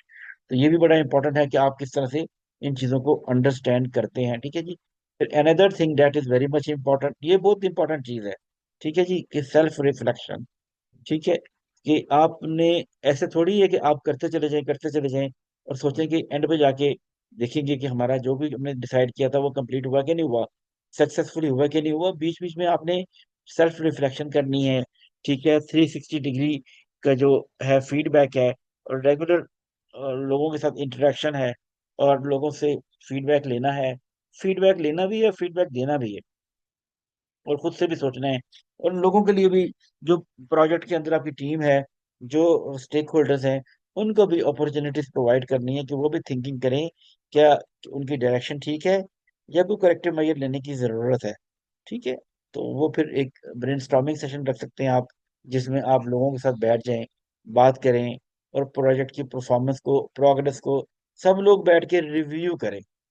This is important to understand 360 degree की पर जो फीडबैक है, this is very much important. अब अपने सबऑर्डिनेट से भी फीडबैक लें, अपने जो आपके सीनियर हैं उनसे भी फीडबैक लें। ठीक है, और जो आपके साथ काम करते हैं उनसे भी फीडबैक लें। सब लोगों का फीडबैक होना जरूरी है उस प्रोजेक्ट से रेलेवेंट, ताकि आप कंप्लीटली, ये ना हो कि आप एक साइलो में हो और आप समझ रहे हो कि जो कुछ भी कर रहे हैं आप वो ठीक कर रहे हैं ना। तो जब सब लोगों का कंसेंट आएगा, सब लोगों की ओनरशिप आएगी, अल्टीमेटली आपके उस प्रोजेक्ट की ओनरशिप भी आएगी ना। तो this is important to understand. Another thing that is very much important, experiential learning. ठीक है जी, actively seeks opportunities to lead cross functional initiative and complex projects। अब जब आप प्रोजेक्ट को हैंडल कर रहे हैं ना, तो आप क्रॉस फंक्शनल टीम के साथ मौजूद हैं, ठीक है। क्रॉस फंक्शनल टीम का मतलब ये है कि मिसाल के तौर पे आप एचआर के हैं, आपके साथ फाइनेंस के लोग भी बैठे होंगे, आपके साथ सप्लाई चेन के लोग भी बैठे होंगे, आपके साथ ऑपरेशन के लोग भी बैठे होंगे, आपके साथ एडमिनिस्ट्रेशन के लोग भी बैठे होंगे। ठीक है। तो डिफरेंट स्ट्रीम्स ऑफ वर्क से लोग आपके साथ आके काम कर रहे हैं। जब वो आपके साथ काम कर रहे हैं, आपके लिए भी लर्निंग है, उनके लिए भी लर्निंग है ना, सब लोगों के लिए लर्निंग है। तो जो एक दूसरे के साथ इंटरकनेक्टेड हैं, उन सब लोगों के लिए लर्निंग है कि वो किस तरह से एक दूसरे से लर्न करते हैं। ठीक है जी। और एक्सपीरियंशियल लर्निंग में उनका कैसे इजाफा होता है, काम करके सीखने का, सीखने को क्या कहते हैं, एक्सपीरियंशियल लर्निंग। एक लर्निंग है जो क्लासरूम की लर्निंग है, जो हमने ऊपर बताई। एक लर्निंग है जो मेंटोरशिप की लर्निंग है। एक लर्निंग है जो फॉर्मल ट्रेनिंग से आपने अचीव की ना। एक लर्निंग है जो एक दूसरे से डिस्कस करके, रिफ्लेक्ट करके की। एक लर्निंग वो है जो आपने काम करके हासिल की। ठीक है, मतलब गलत करके उसको ठीक किया, सही किया। जो चीज एक दफा आपने बाई मिस्टेक या गलत कर दी, वो दोबारा आप करेंगे तो आप उसको ठीक करके करेंगे ना। लेकिन अगर सेम मिस्टेक आपने रिपीट की, तो डेट्स मीन आपने कुछ लर्न नहीं किया। राइट। तो इसका मतलब ये है कि आपको फिर नई मिस्टेक करनी है, नई लर्निंग लेनी है। और फिर जो आपकी मिस्टेक्स हैं रिपीटेडली जो आप किए जा रहे हैं, उनको अपना डिसीजन नहीं बनाना। राइट। अब हम देखते हैं जी, जो कुछ भी हमने बात कर ली, इस स्लाइड में उसका कंक्लूजन है। और कंक्लूजन क्या क्या है जनाब, हमने देखा कि आपकी लीडरशिप किस तरह से सक्सेसफुल होती है आपके आपके प्रोजेक्ट के लिए। Project leadership is the ultimate differentiator for project success in rapidly changing world. इस transitional management by blending vision, empathy, communication and resilience ना। अब ये नहीं है कि जो ट्रेडिशनल ट्रांजेक्शन थी उसमें तो ये चीजें नहीं होती थी ना। लेकिन क्योंकि आप एज अ लीडर अपना रोल एग्जीक्यूट कर रहे हैं, तो फिर आपके पास विजन भी होगा, आपके पास अ, जो कम्युनिकेशन भी होगी, आपके पास वो फीलिंग भी होगी, वो एहसास भी होगा जो आप कर सकते हैं लोगों को लीड करते हुए, उस प्रोजेक्ट में लेके आते हुए। ठीक है जी। तो by investing in the development of true leaders, organisation can drive innovation and adaptability, empower teams to reach their full potential, consistently deliver strategic value। ये हमारी बेसिकली आज के सेशन का पहला पार्ट था, जो कंप्लीट हुआ है कि प्रोजेक्ट मैनेजमेंट के अंदर लीडर का कितना इंपॉर्टेंट रोल है वर्सेस ट्रेडिशनल मैनेजमेंट।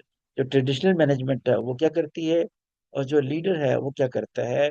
ठीक है, प्रोजेक्ट को लीड करते हुए, लेके चलते हुए टुवर्ड सक्सेस। ठीक है जी। सागर जो हमारे साथ मौजूद है, आपको कुछ अंडरस्टैंडिंग हुई इसके हवाले से? जी, थोड़े से आप कंक्लूड करने की कोशिश करेंगे, जो कुछ भी आपको समझ में आया ना। ओके, कोई बात नहीं। ठीक है, तो हमारा मकसद ये था कि जो प्रोजेक्ट मैनेजमेंट है उसमें लीडरशिप का क्या रोल होता है, और लीडरशिप कैसे वो करता है कि सब लोगों को साथ लेके उसने चलना है। लोगों में कौन कौन सी जो कम्युनिकेशन है, उसको कैसे इंक्रीज करना है, और किस तरह से उसको साथ में मूव करना है, लेकिन एम्पावर करना है। चीज़ों को डेलीगेट कैसे करना है। ठीक है, लोगों को हैंड ओवर कैसे चीज़ें करनी है। सिर्फ मॉनिटरिंग नहीं करनी, कंट्रोल नहीं करना, उसने लोगों को एम्पावर भी करना है ना। ठीक है, तो ये ज़रूरी है अंडरस्टैंड करने के लिए। ब्रेक।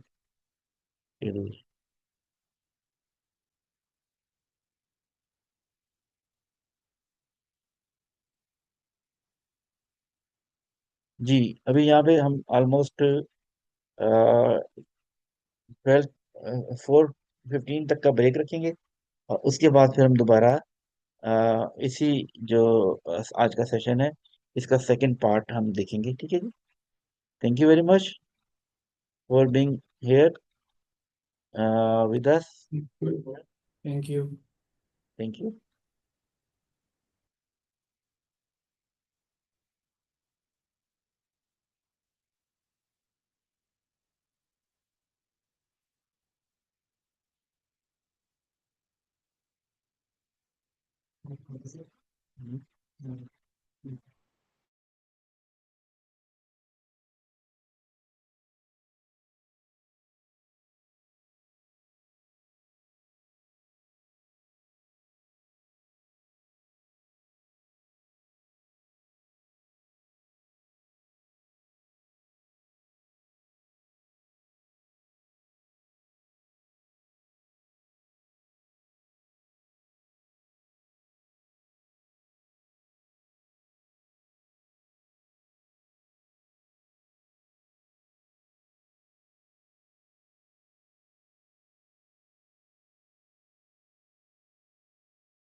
ओके जी। अब हम स्टार्ट करेंगे अपने जो आज के सेशन का जो नेक्स्ट पार्ट है, that is related to team dynamics ना, कि जो प्रोजेक्ट आप करने जा रहे हैं उसमें जो टीम है उसकी क्या डायनामिक्स हैं, किस तरह की टीम होनी चाहिए। और टीम में जब हम बात करेंगे तो टीम मेंबर्स कि हमें किन किन चीज़ों के बारे में सोचने की ज़रूरत है, अंडरस्टैंड करने की ज़रूरत है, राइट। और टीम की डायनामिक्स को देखते हुए हमें ये देखना है कि हमारे ओके और कम्युनिकेशन किस तरह से होनी चाहिए, और किसी भी प्रोजेक्ट के सक्सेस के लिए कौन कौन से इम्पोर्टेंट कंपोनेंट्स हैं, पोस्टुलेट्स हैं जो ज़रूरी हैं, जो वैल्यूएबल है, ठीक है। और किसी भी प्रोजेक्ट को सक्सेसफुल बनाने के लिए ज़रूरी है कि आपके पास वो टीम्स हों, टीम के अंदर टीम मेंबर वो लोग हों जो कि उसको ऑन करते हों, हाई परफॉर्मिंग टीम आप बनाते हो। जब भी किसी ऑर्गेनाइजेशन के अंदर कोई प्रोजेक्ट डिजाइन किया जाता है, प्रोजेक्ट के बारे में डिसाइड किया जाता है कि हमने कोई भी प्रोजेक्ट लॉन्च करना है, एग्जीक्यूट करना है, जिसकी अप्रूवल ली जाती है during the process of project designing, और प्रोजेक्ट की एग्जीक्यूशन है, प्रोजेक्ट की जो डिलीवरी है उसी को कंसिडर करते हुए जब प्रोजेक्ट के लिए टीम्स रखी जाती है उस प्रोजेक्ट के लिए, तो फिर टीम्स के डिफरेंट जो ट्रेड्स हैं, कैरेक्टरिस्टिक्स हैं, जो उनकी स्ट्रेंथ है, उनके ऊपर भी फोकस किया जाता है और उनके ऊपर भी डिस्कशन की जाती है और बात की जाती है। और उसके बाद फिर प्रोजेक्ट के अंदर टीम के मेंबर्स को इंक्लूड किया जाता है based on their compatibility to the task given to the project, that project ना, उस प्रोजेक्ट के जरिए से जो कुछ भी आप अचीव करना चाह रहे हैं उसको देखते हुए और टीम मेंबर्स की जो स्ट्रेंथ है उनको देखते हुए उनको उस प्रोजेक्ट के लिए सिलेक्ट किया जाता है। ठीक है। और फिर उसके बाद एक टीम डिजाइन करके प्रोजेक्ट की एग्जीक्यूशन के ऊपर काम करना शुरू कर दिया जाता है, राइट। तो ये जरूरी है। टीम का क्या मतलब है? टीम के अंदर कम्युनिकेशन की हमने बात की। टीम का क्या क्या मतलब है? टीम का मतलब ये है कि टुगेदर एवरीवन अचीव मोर। हमारे यहाँ जहाँ पे हमारा सेंटर है इंटरनेशनल लीडरशिप ट्रेनिंग इंस्टीट्यूट का, वहाँ पे एक वो लगा हुआ है पोस्टर ना, उसके ऊपर लिखा हुआ है टीम। तो टीम के बारे में यही बताया गया है और बात भी की गई है। तो उसकी डेफिनेशन भी यही है कि जब आप कुछ करना चाह रहे होते हैं अलोन, तो फिर आप एक लेवल तक ही कुछ कर सकते हैं ना, एग्जीक्यूट कर सकते हैं।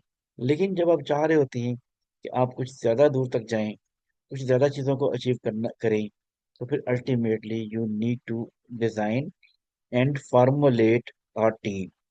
तो टीम के साथ जब आप होते हैं तो फिर उसके बाद आप इस काबिल हो जाते हैं कि आप जो कुछ इंडिविजुअली अचीव करना कर सकते थे, वो आप इकट्ठे मिलके बहुत से लोगों के साथ एक साथ होके अचीव कर सकते हैं। टीम का इम्पैक्ट क्या आता है? ठीक है जी। Poor communication and inefficient team dynamics are silent killer in project management. ये बड़ी इंपॉर्टेंट चीज है, ये समझने की जरूरत है। और हम सबको ये बात अंडरस्टैंड करनी है कि पुअर कम्युनिकेशन और जो इनएफिशिएंट टीम होती हैं, जो एक दूसरे के साथ कंपेटेबल नहीं होती, जो टीम उस प्रोजेक्ट के जरिए जो आपने अचीव करना है उसके ऊपर वो नहीं होती, उनका बाय इन नहीं होता या सोल्ड नहीं होती या कन्विंस नहीं होती, ठीक है, दिल से आपके उस प्रोजेक्ट के साथ नहीं होती, जबरदस्ती या किसी वजह से आपके उस प्रोजेक्ट में वो शामिल हो जाते हैं लोग, तो तब उनको क्या क्या लॉस हो सकता है। ठीक है। Poor communication and inefficient team dynamics are silent killer in project management. ठीक है। Understanding this true cost reveals the urgency of investing in these critical areas। ये अंडरस्टैंड करने की जरूरत है कि ये बड़े क्रिटिकल एरियाज हैं जिनमें आपने इन्वेस्ट करना है। और अगर आपने इन्वेस्ट नहीं किया, आपका सारा का सारा जो प्रोजेक्ट है वो फ्लॉप हो सकता है, फेल हो सकता है, खराब हो सकता है ना। और फिर तो आपको पता है कि आपको मिलेगा भी कुछ नहीं। 70% एक फाइंडिंग है जो कि हमारे सामने आई है। ठीक है। Failure linked through poor communication. अब आप सोचो यार, कम्युनिकेशन तो एक बिल्कुल ही इंटेंजिबल किस्म की चीज है। ठीक है।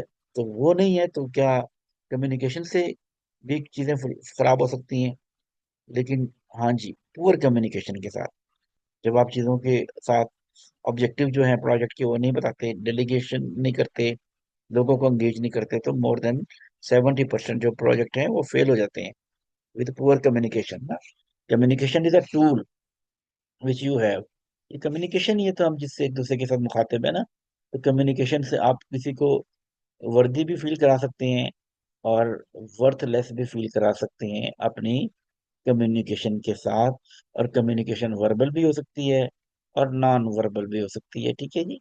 दोनों तरह की कम्युनिकेशन से आप लोगों को ये फीलिंग डिलीवर कर सकते हैं कि आप कितने इंपॉर्टेंट हैं या कितने आप बिल्कुल ही किसी काम के नहीं हैं। ये आपकी कम्युनिकेशन है। अगर कम्युनिकेशन के चैनल्स आप अच्छे रखेंगे, ओपन रखेंगे और हर एक को इंक्लूड करेंगे, इंक्लूसिविटी का ख्याल रखेंगे। इंक्लूसिविटी का मतलब है कि सब लोगों को बराबर इक्वली आप शामिल करेंगे, तो हर एक अपनी अपने आप को वो फील करेगा वर्दी कि भाई वो बहुत वैल्यूएबल है उस प्रोजेक्ट के लिए, right. 25% productivity boost with effective team. एक इफेक्टिव टीम के साथ प्रोडक्टिविटी है मोर देन 25%, 25% इंक्रीज कर जाती है ना, क्योंकि एडिटिव फैक्टर है जो कहते हैं ना, 1 और 1 11। इसका मतलब है कि एक और एक का भी इम्पैक्ट है और उनके मिलने का भी इम्पैक्ट है। टीम के हर इंडिविजुअल का इम्पैक्ट है और उनके एक टीम में एक वो उस माइंडसेट के साथ, सेम माइंडसेट, लाइक माइंडसेट के साथ के लोगों में होने से भी एक उसका भी इम्पैक्ट आएगा। Three time foster decision making with strong dynamics, ठीक है जी। तो डिसीजन मेकिंग भी आसान हो जाती है क्योंकि हर चीज तो फास्ट, यानी कि फास्ट पेस्ट पे चलना शुरू हो जाएगी जब आप एक टीम के साथ काम कर रहे हैं और टीम एक दूसरे के साथ कंपेटेबल भी है। तो तब हर चीज फास्ट पेस्ट होके मूव ऑन करेगी, जिसकी वजह से आपकी प्रोडक्टिविटी को भी बूस्टर मिल जाएगा, ठीक है, और फेलियर भी दूर हो जाएगा और डिसीजन मेकिंग भी आपकी ज्यादा तेज हो जाएगी। राइट, तो this is important to understand कि जो कि अनडिनाएबल फैक्टर्स हैं, जिन नाकाबिले तरदीद, जिनको कोई तरदीद नहीं कर सकता या कोई जिससे इनकार नहीं कर सकता ना। ठीक है, तो अब देखते हैं कि डायनामिक्स टीम कैसे बना सकते हैं आप। राइट, तो the critical role of team dynamics, the important कि टीम की डायनामिक्स का कितना इंपॉर्टेंट रोल है, कि टीम किस तरह से एक दूसरे के साथ कंपेटेबल होती हैं, एडजस्ट करती हैं, एक दूसरे के साथ मिलती हैं। Right, effective team dynamics go beyond just working together, they create an environment where individual thrives, leading to tangible project benefit, ठीक है। This is very much important to understand, ठीक है। सिर्फ टीम के लोगों का एक दूसरे के साथ इकट्ठे होना जरूरी नहीं है, उससे भी ज्यादा इम्पोर्टेंट है कि उनके डायनामिक कैसे हैं, वो उनके वर्किंग रिलेशनशिप कैसे हैं, उनके एक दूसरे के साथ मिलने की वजह से एनवायरनमेंट कैसा क्रिएट होता है। राइट, और क्या ऐसा कंस्ट्रक्टिव एनवायरनमेंट है, ऑप्टिमिस्टिक एनवायरनमेंट है, पॉजिटिव एनवायरनमेंट है, जहाँ पे वो सब एक दूसरे को सपोर्ट कर रहे हो। आपने देखा होगा टीम जब यूनाइट होती है तो बड़ी बड़ी चीजों, बड़े बड़े गोल्स को, बड़े बड़े चैलेंजेस को वो कर लेती है, ठीक है, बड़े बड़े गोल्स को अचीव कर लेती है, बड़े बड़े ऑब्जेक्टिव्स को अचीव कर लेती है। लेकिन जब टीम में वननेस ना हो, यूनिटी ना हो, ठीक है, और पर्पस ना हो, तो अल्टीमेटली फिर वही टीम कोलैप्स भी कर जाती है। ठीक है, और आपके सामने हमारे अगर सबसे बड़ी एग्जांपल देना शुरू करें तो क्रिकेट टीम जो है उसकी एग्जांपल आपके सामने मौजूद है। या एज अ नेशन भी हम एज अ टीम जब काम करते हैं तो जब हम as a team to sense में काम करते हैं तो बड़े बड़े गोल्स को हम अचीव कर लेते हैं, बड़े बड़े हर्डल्स को टैकल कर लेते हैं। लेकिन जब एज अ टीम हम नहीं प्ले करते तो फिर हम बिल्कुल कोलैप्स हो जाते हैं और फिर हम डिवाइड हो जाते हैं। जब डिवाइड हो जाते हैं तो हम अपनी चीज़ों को अचीव भी नहीं कर सकते और फिर हम बहुत सारी चीज़ों को बहुत सी चीज़ों को लॉस कर देते हैं ना। और क्रिकेट टीम का भी हिसाब है, हम मसाल देते हैं, ठीक है जी। तो फिर जो हम रूल की बात करते हैं तो उसके बेनिफिट क्या क्या मिलते हैं?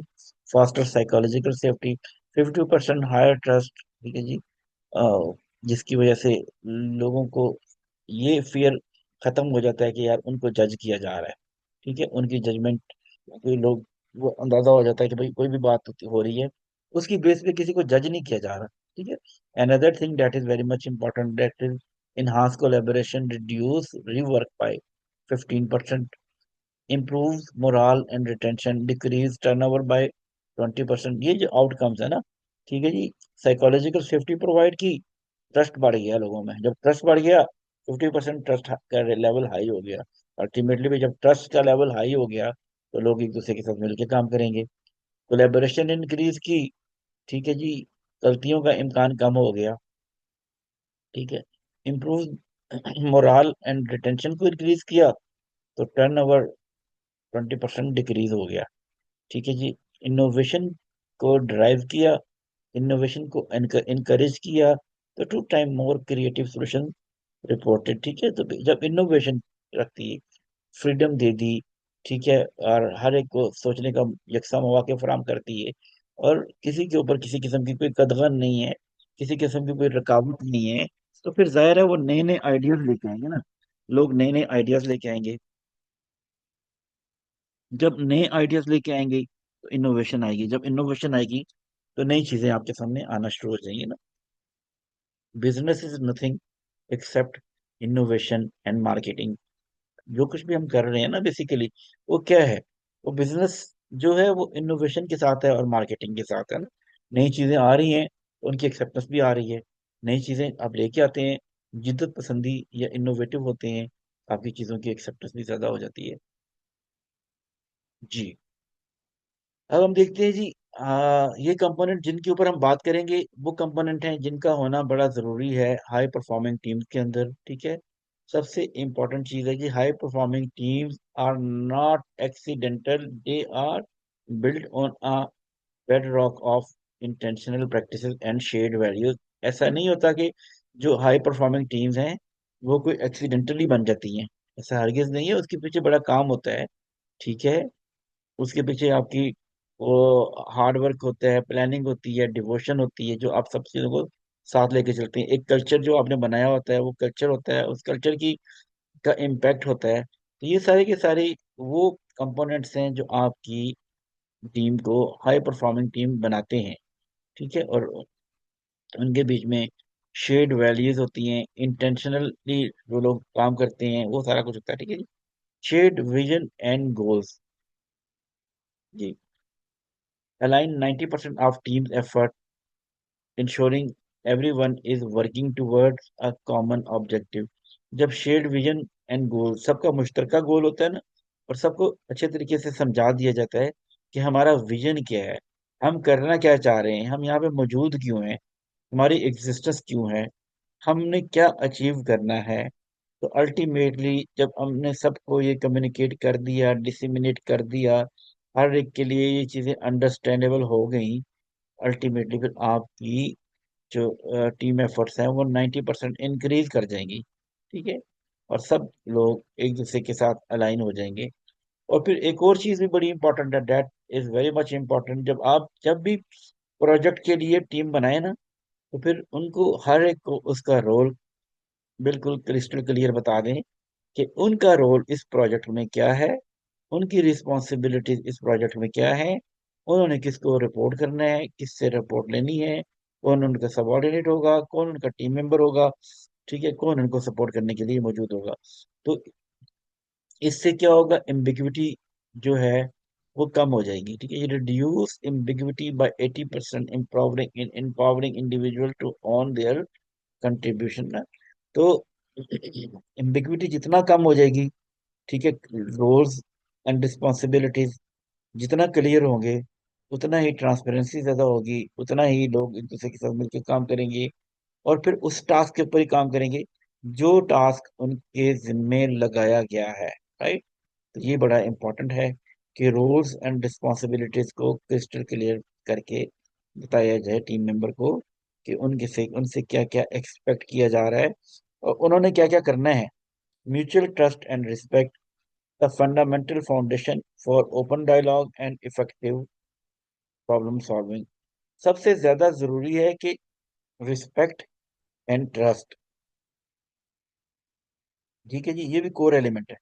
कोई टीम ऐसी देखें आप जिसमें टीम मेंबर की एक दूसरे के लिए रिस्पेक्ट ना हो और आपस में वो ट्रस्ट भी ना करते हो, तो वो टीम कभी भी टीम नहीं बन सकती, वो कभी भी कुछ अचीव नहीं कर सकती ना, ठीक है। जब उनमें ट्रस्ट नहीं होगा, एक दूसरे की रिस्पेक्ट नहीं होगी, एक दूसरे की केयर नहीं होगी, अल्टीमेटली वो सब आपस में कन्फ्लिक्ट में रहेंगे।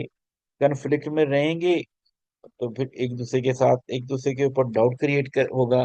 जब एक दूसरे के ऊपर वो शक में रहेंगे, सस्पेक्टफुल वे में वो जिंदगी गुजारेंगे, अल्टीमेटली क्या होगा कि लोगों के बीच में जो म्यूचुअल ट्रस्ट है वो इंक्रीज नहीं करेगा, वो नहीं आएगा। जब ट्रस्ट इंक्रीज नहीं करेगा, ट्रस्ट नहीं आएगा, तो फिर एक दूसरे के साथ मिलकर काम करना भी आसान नहीं होगा।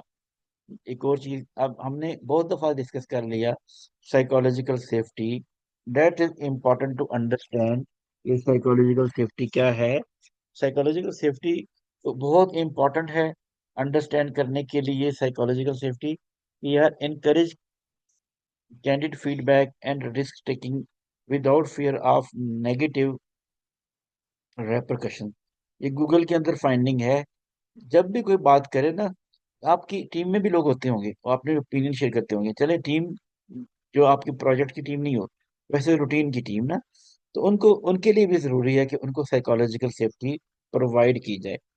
उनको लगे कि अगर वो कोई बात कह देंगे उसके रेपरकशंस नहीं होंगे, ठीक है, कोई नेगेटिव रेपरकशन नहीं होंगे। ठीक, ना उनको जज किया जाएगा, ना उनको लेट डाउन किया जाएगा, ना उनको कोई इसी तरह का कोई फियर होगा कि जो उनकी जो प्रमोशन में कोई हर्डल क्रिएट हो जाएगा, कोई ऐसा एलिमेंट नहीं होगा। तो ये एक साइकोलॉजिकल सेफ्टी है जिसको ब्रॉडर पर्सपेक्टिव में समझने की जरूरत है।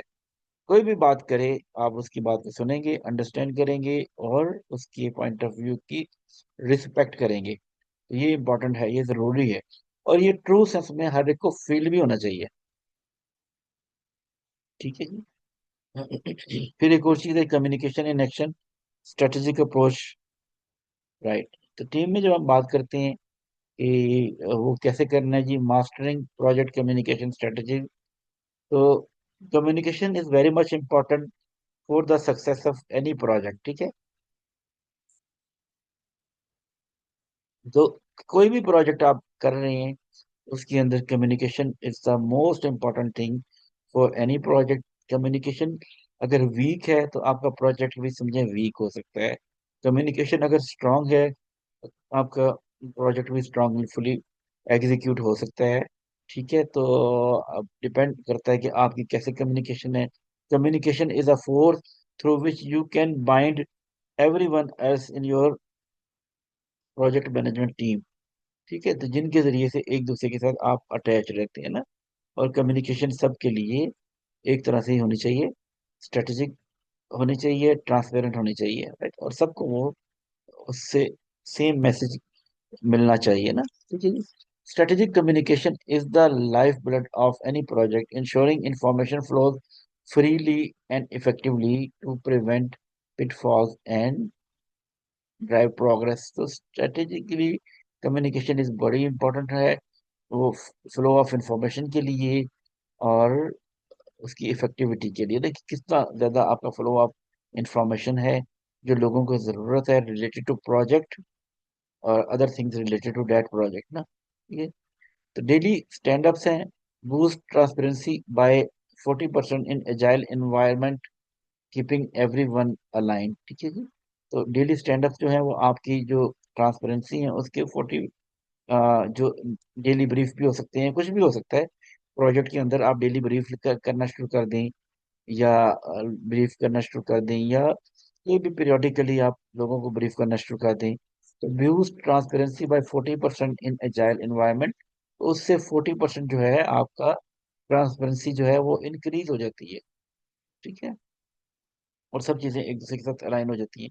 Regular check in, regular check in जो होता है उससे prevent 25% of scope creep by catching deviation early and adjusting ना। ठीक है। तो कई चीजें ऐसी होती हैं जो रेगुलर चेक इन करते रहते हैं। रेगुलर आप क्या करते हैं कि फीडबैक देते हैं। रेगुलर आप अपनी जो वो होती है चेकलिस्ट, उसको रिव्यू करते रहते हैं। तो अल्टीमेटली आपके पास ये बड़ा इम्पोर्टेंट टाइम होता है या इम्पोर्टेंट अपॉर्चुनिटी होती है कि आप वो क्या करें, करेक्टिव मेजर ले लें। ठीक है। आपकी वो रेगुलर चेक इन जो है आपके बहुत सी चीजों से आपको प्रिवेंट कर देगा। Another thing that is very much important during communication, that is active listening, जिसकी हमने पहले भी बात की कि अंडरस्टैंडिंग जो है, अगर आप एक्टिवली लिसन करते हैं तो 60% जो है वो understanding by 60% fostering empathy and preventing misunderstanding. ठीक है। तो वो लोग एक दूसरे के साथ जुड़ जाते हैं, एम्पैथी क्रिएट होती है और किसी किस्म की कोई मिसअंडरस्टैंडिंग भी डेवलप नहीं होती, right. Another thing that is very much important, structure feedback loops elevate team performance 3 times by providing clear pathways for growth and improvement। ठीक है जी। जो फीडबैक के आपने स्ट्रक्चर डिजाइन किया हुआ है, लूप डिजाइन किए हुए हैं, वे आउट डिजाइन किए हुए हैं डिफरेंट, वो आपकी ऑर्गेनाइजेशन की परफॉर्मेंस को 3 टाइम ज्यादा बेहतर कर देगा। आ, जब अगर आपने इसको इस तरह से डिजाइन किया हो ताकि आपके सिस्टम में ग्रोथ भी आए और इम्प्रूवमेंट भी आए, राइट। अब हम बात करते हैं जी डिसएग्रीमेंट। ये बड़ी इंपॉर्टेंट चीज है जो हमने पहले भी बात की कि navigating conflict and disagreement constructively ना। दो तरह से आप कर सकते हैं कन्फ्लिक्ट को और डिसएग्रीमेंट को, दो तरह से कर सकते हैं डील। डिस्ट्रक्टिव वे में भी डील कर सकते हैं, कंस्ट्रक्टिवली भी डील कर सकते हैं ना। डिस्ट्रक्टिव वे में डील करेंगे तो अल्टीमेटली हो सकता है आपकी जो फोर्स है या पावर है या अथॉरिटी है, उसकी बेस पे तो आपने कोई अडॉप्ट कर ले, आपकी चीजों को एक्सेप्ट कर ले ना, आपके आइडिया को, लेकिन वो लॉन्ग टर्म नहीं होगा। लोग उसको वो कर देंगे, छोड़ देंगे ना। ठीक है। लेकिन अगर आप कंस्ट्रक्टिव वे में करेंगे तो फिर अल्टीमेटली आपका कॉन्फ्लिक्ट रिजॉल्व भी हो जाएगा और विन विन सिचुएशन भी हो जाएगी ना। Conflict is inevitable in teams, but how it is handle determines whether it becomes a roadblock or a stepping stone to better solution. ठीक है जी। अगर आप कन्फ्लिक्ट को सही तरीके से रिजॉल्व नहीं करेंगे ना, हैंडल नहीं करेंगे, तो वो आपका एक रोड ब्लॉक बन जाएगा। रोड ब्लॉक समझते हैं ना, जो रास्ते की रुकावट होता है। लेकिन अगर आप कन्फ्लिक्ट को सही तरीके से हैंडल करेंगे तो वो स्टेपिंग स्टोन बन जाएगा, जिसके ऊपर से आप गुजरते हुए नेक्स्ट लेवल पे चले जाएंगे, अपने नेक्स्ट लेवल को एक्सप्लोर करेंगे, नेक्स्ट डेस्टिनेशन की तरफ चले जाएंगे ना, आपकी वो मसले हल हो जाएंगे। फिर जो अदर थिंग जो वेरी मच इम्पोर्टेंट है, जिसको हमने अंडरस्टैंड करना है, कि जो हमें यहाँ बताया गया कि जी अर्ली कन्फ्लिक्ट डिटेक्शन डिटेक्शन, कि जो आप प्रिएम्प्टिव होके पहले से अंदाजा लगा लेते हैं कि भाई अगर ये चीजें ऐसी ही चलती रहेंगी, ये लोग ऐसे ही बातें करते रहेंगे, डिस्कशन करते रहेंगे, तो फिर क्या होगा कि अल्टीमेटली इनका आपस में कोई ना कोई झगड़ा शुरू हो जाएगा। सर, कम्युनिकेशन के अंदर या ऑफिस में या टीम वर्क में या प्रोजेक्ट में किसी भी, हमें अंदाजा हो जाता है कि अगर ये ऑफिस में बैठ के काम करते हैं ना, कि अगर इनकी डिस्कशन ऐसे चलती रहेगी तो अल्टीमेटली जाके एंड पे इन दोनों की आपस में लड़ाई हो जाएगी। तो हम अर्ली उनको कन्फ्लिक्ट को डिटेक्ट करते हैं और फिर हम उसकी उनकी बातचीत का, उनकी कम्युनिकेशन की जो डाइवर्शन है या डायरेक्शन है, उसको चेंज करने की कोशिश करते हैं। एक्चुअली हम क्या करते हैं, मिटिगेशन कर रहे होते हैं, मिटिगेट कर रहे होते हैं उनके कन्फ्लिक्ट को ना। ठीक है जी। Early conflict detection mitigate 75% of escalation, allowing for resolution before issues. ठीक है जी। तो सॉरी, तो अर्ली कन्फ्लिक्ट डिटेक्शन जो है, उससे आपके मामला जो हैं, सॉरी, वो ऑलमोस्ट 70% तक आप 75% तक कंट्रोल कर लेते हैं, right. Focus on issues not personalities. तो कन्फ्लिक्ट जब आता है ना, तो समटाइम फिर आपने फोकस जो करना है, इसमें करना है कि यार इसमें पर्सनैलिटी इंपॉर्टेंट नहीं है, जो मैटर है वो इंपॉर्टेंट है। D escalation tension by keeping the conversation centred on the problem, not personal attack. This is important कि आपने किसी को ऊपर पर्सनल अटैक नहीं करना, लेट डाउन नहीं करना, और फिर आपने विद प्रॉब्लम सॉल्विंग माइंडसेट के साथ काम करना है। पर्सनैलिटीज के ऊपर फोकस नहीं करना, इश्यूज के ऊपर फोकस करना है। तो this is important to understand. Mediation techniques क्या हैं जी? Facilitating win win solution by bringing neutral parties to guide discussion. तो बेसिकली कोई भी प्रोजेक्ट होता है उसके अंदर टीम हार्मनी का होना जरूरी है, और कन्फ्लिक्ट को रिजॉल्व करना जरूरी है। टीम की जो डायनामिक्स हैं उसके ऊपर जब बात करें तो वहाँ पे कन्फ्लिक्ट भी आएंगे, डिफरेंस ऑफ ओपिनियन भी आएगा, और लोगों के मुख्तलिफ ख्यालात भी आएंगे, एक दूसरे से हट यानी कि अपोजिट किस्म की फिलोसफीज भी आ सकती हैं, काम करने के तरीके भी आ सकते हैं। फिर वहां पे आपने क्या करना है, वहां पे आपने इन्हीं चीजों को देखना है और इन्हीं चीजों के ऊपर फोकस करना है कि आपने किस तरह से इसको सारे मामले को रिजॉल्व करना है। ठीक है जी। और उसके लिए लोगों को ट्रेनिंग भी दी जाती है, लोगों को ट्रेन भी किया जाता है, बात भी की जाती है, और उसके अलावा लोगों को इस बात पे समझाया भी जाता है कि ताकि वो अंडरस्टैंड करें इन चीज़ों को, राइट।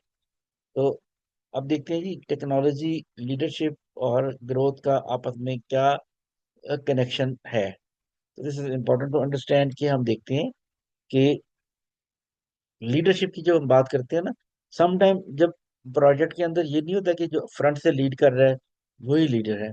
अब दूसरों को लीड करने का जो मौका देते हैं, वो भी एक तरह की लीडरशिप ही है ना। ठीक है, जिसको हम सर्वेंट लीडरशिप कहते हैं। ठीक है। और फिर बेसिकली जो कोचिंग और मेंटोरिंग की बात की यहाँ पे, फाइंडिंग है जो आप इसको देखिएगा, आपको ये साथ ये शेयर कर दी जाएगी ना। ठीक है, तो उससे आपको अंदाजा हो जाएगा। ठीक है। फिर ट्रांसपेरेंसी कितनी इंपॉर्टेंट है डिसीजन मेकिंग के ऊपर। ठीक है, तो ये सारी की सारी वो फाइंडिंग है जिसमें बताया गया कि servant leadership empowers 70% more team autonomy by prioritizing team needs and growth की। जो सर्वेंट लीडरशिप है उससे 70% टीम के अंदर जो वो है अपने इख्तियार को इस्तेमाल करने की सलाहियत पैदा होती है। ठीक है, सर्वेंट लीडरशिप जिसमें आप दूसरों को मौका देते हैं कि वो अपने लीडरशिप को सामने लेके आए। Another thing that is coaching and mentoring. तो आपके सामने ये है कि जब कोचिंग और mentoring accelerate individual growth by 25%, fostering a culture of continuous learning ना। कोचिंग और मेंटोरिंग जो है वो बेसिकली क्या करती है, 25% ग्रोथ दे के आती है उस एनवायरनमेंट को क्रिएट करने के लिए जो कि जरूरी है कॉन्टिन्यूस लर्निंग के लिए ना। कॉन्टिन्यूस लर्निंग के लिए एक ऐसा एनवायरनमेंट चाहिए जो कि जिसमें ओपननेस हो। ठीक है, और जिसमें क्या हो कि एक दूसरे को अंडरस्टैंड करने की सलाहियतें हो। और उसमें अगर कोचिंग एंड मेंटोरिंग हो रही है तो वो फिर उसको लोग अंडरस्टैंड भी करते हो और उसकी वैल्यू को भी अंडरस्टैंड कर रहे हो, राइट। तो इससे भी कितना फर्क पड़ जाता है। Transparency in decision build two times stronger trust, ensuring team members feel informed and valued। जब ट्रांसपेरेंसी होती है डिसीजन में तो सब लोगों को पता लग जाता है कि यार इसमें कोई बेईमानी नहीं हो रही, किसी किस्म की किसी को फेवर नहीं दी जा रही, सब लोगों को वैल्यू दी जा रही है और सब लोगों को बराबरी के बुनियाद पे बराबरी के मुकाम पे रखा जा रहा है ना। सब लोग इक्वल हैं यहाँ पे इस प्रोजेक्ट के अंदर। तो this is also important to understand. Another thing that is empowering autonomy, increase team ownership by 40%, leading to higher communication, higher commitment and better result. ठीक है, जब लोगों को आप एम्पावर करते हैं, डेलीगेट करते हैं, उनकी सलाहियतों को के ऊपर काम करना शुरू करते हैं तो फिर अल्टीमेटली जो ओनरशिप है, टीम ओनरशिप वो इंक्रीज कर जाती है बाय 40%। ठीक है, और अल्टीमेटली जब किसी चीज की भी ओनरशिप इंक्रीज करेगी तो फिर आपको लेवल ऑफ कमिटमेंट जो है वो इंक्रीज करेगा और रिजल्ट के अंदर जो है वो भी इंक्रीज कर देगा ना। ठीक है जी। Leveraging technology for enhance collaboration. जिस इरा में जिस टाइम में हम मौजूद है ना, यहाँ पे जिस जगह पे भी हम जो भी काम कर रहे हैं, जिस काम में भी है, चाहे प्रोजेक्ट मैनेजमेंट है, चाहे लर्निंग एंड डेवलपमेंट है, या परफॉर्मेंस मैनेजमेंट है, या कोई भी और काम है जो हम कर रहे हैं, वहाँ पे अब टेक्नोलॉजी का बहुत ज्यादा अमल दखल हो गया। इवन हमारे डे टू डे लाइफ में जो भी काम हम कर रहे हैं, लैपटॉप पे बैठे हुए हैं, एचआर में हैं, ठीक है, ऑपरेशन में हैं, और या आप करिकुलम डेवलपमेंट में हैं, किसी भी चीज में है तो टेक्नोलॉजी बहुत इंपॉर्टेंट रोल प्ले करती है। इवन प्रोजेक्ट मैनेजमेंट में भी टेक्नोलॉजी बहुत इंपॉर्टेंट रोल प्ले करती है, राइट। तो यहाँ पे कुछ सॉफ्टवेयर हैं जिनको बताया गया जी। प्रोजेक्ट मैनेजमेंट कौन कौन से सॉफ्टवेयर हैं? ठीक है, एक सॉफ्टवेयर है Jira, robust for complex project and agile methodologies. आगे जाके इसके बारे में भी हम बात करेंगे, राइट। और फिर एक और है Asana, user friendly for task management and team coordination. इसके ऊपर आप रिसर्च करें अपनी monday.com, visual and flexible for diverse project type. ठीक है, these are the project management software which are used. और इनके अलावा भी बहुत सारे प्रोजेक्ट मैनेजमेंट टूल्स हैं जो यूज किए जा सकते हैं depending on the need of your organization और योर प्रोजेक्ट, राइट। और कम्युनिकेशन प्लेटफॉर्म कौन कौन से मौजूद हैं जनाब? स्लैक है, real time messaging for quick exchange and team channel. Microsoft Teams है, इसके बारे में भी लोग वाकिफ हैं, ये भी एक काइंड ऑफ कम्युनिकेशन प्लेटफॉर्म है। ठीक है जी। Integrated communication and collaboration hub Zoom है। हम जब एक बहुत सारी मैंने मुझे इत्तेफाक हुआ है बहुत सी ऑर्गेनाइजेशन में काम करने का और बहुत सारे प्रोजेक्ट के ऊपर काम करने का इत्तेफाक हुआ है ना। अब प्रोजेक्ट मैनेजमेंट जब हम करते थे तो टीम बनती थी, तो टीम में कुछ लोग लाहौर में होते थे, कुछ इस्लामाबाद में होते थे, कुछ कराची में होते थे ना, और कुछ आउट ऑफ पाकिस्तान भी लोग होते थे। कि बहुत सारे प्रोजेक्ट में ऐसे ऐसा करने का भी इत्तेफाक हुआ। तो वहां पे जो मोड ऑफ कम्युनिकेशन था वो ये जो इसमें हम लोगों ने ज्यादातर तो जूम यूज किया है, या स्काइप होता था। अब स्काइप तो खैर खत्म हो गया है, या मेरे ख्याल से अब बंद हो गया ना। स्काइप होता था, माइक्रोसॉफ्ट टीम, ये हम लोगों ने यूज किए हैं और यूज करते हैं ना। जो आपको ईमेल आ जाती है, आपको इंफॉर्मेशन आ जाती है, मैसेज आ जाता है भाई जूम के ऊपर आपका इतने बजे सेशन है, स्काइप के ऊपर इतने बजे सेशन है। ठीक है, या माइक्रोसॉफ्ट टीम के ऊपर इतने बजे सेशन है, या गूगल मीट के ऊपर इतने बजे सेशन है। ठीक है, तो आप सब लोग इकट्ठे होते हैं और उसमें आप मुख्तलिफ चीज़ों के बारे में डिस्कशन करते हैं, राइट। फिर डॉक्यूमेंट को कोलैबोरेट करना होता है डॉक्यूमेंटेशन करने के लिए, या सबको लूप में रखने के लिए कुछ चीजें यूज की जाती हैं, जिसमें गूगल वर्क स्पेस है, cloud based suit for real time document sharing and editing ना। गूगल शीट्स भी हो सकती हैं, शेयर पॉइंट भी हो सकता है। ठीक है, enterprise solution for secure content management and team suit. मुझे काम करने का इत्तेफाक हुआ शेयर पॉइंट के ऊपर ना। शेयर पॉइंट के ऊपर काम करने का इत्तेफाक हुआ, जहाँ पर हम सब लोग एक दूसरे के साथ कनेक्ट होते हैं, एक दूसरे के साथ अटैच होते हैं, और एक दूसरे के साथ चीज़ों को शेयर कर रहे होते हैं, डॉक्यूमेंट को भी शेयर कर रहे होते हैं। तो वहाँ पे बहुत सारे डॉक्यूमेंट्स अवेलेबल होते हैं, पॉलिसी डॉक्यूमेंट या और भी डॉक्यूमेंट जो उस रिलेटेड टू दैट प्रोजेक्ट। तो इस तरह से भी आप कर सकती हैं। ठीक है जी। Real time white boarding, micro virtual white board for brainstorming, work space and visual collaboration, Mural facilitate collaborative thinking and design process. ठीक है जी। रियल टाइम वाइट बोर्डिंग भी हो रही होती है, वहां पे आपको पता चल रहा होता है, व्हाइट बोर्ड पे भी आप काम कर रहे होते हैं, जो सब लोगों तक कम्युनिकेट हो रही होती है ना आपकी चीजें। ठीक है, तो ये सारे के सारे वो टूल्स हैं, और बताया वो प्लेटफॉर्म्स हैं, वो सॉफ्टवेयर हैं, जिनको हम है जो हमारे लिए हेल्पफुल हो सकते हैं, हमारे टेक्नोलॉजी के परस्पेक्टिव से देखें। और हम इसके इनके बगैर चलते भी नहीं है, इनको यूज भी करते हैं। जैसे हम एक दूसरे के साथ अभी मुखातिब हैं, तो जूम के जरिए से मुखातिब है ना। ठीक है, जूम के जरिए से मुखातिब हैं हम, अपना जो कंटेंट है, लर्निंग मटेरियल है, वो भी एक दूसरे के साथ शेयर कर रहे हैं। आपके लिए भी विजिबल है, हमारे लिए भी विजिबल है, या आपके लिए व्हाइट बोर्ड है जो आपको नजर आ रहा है ना।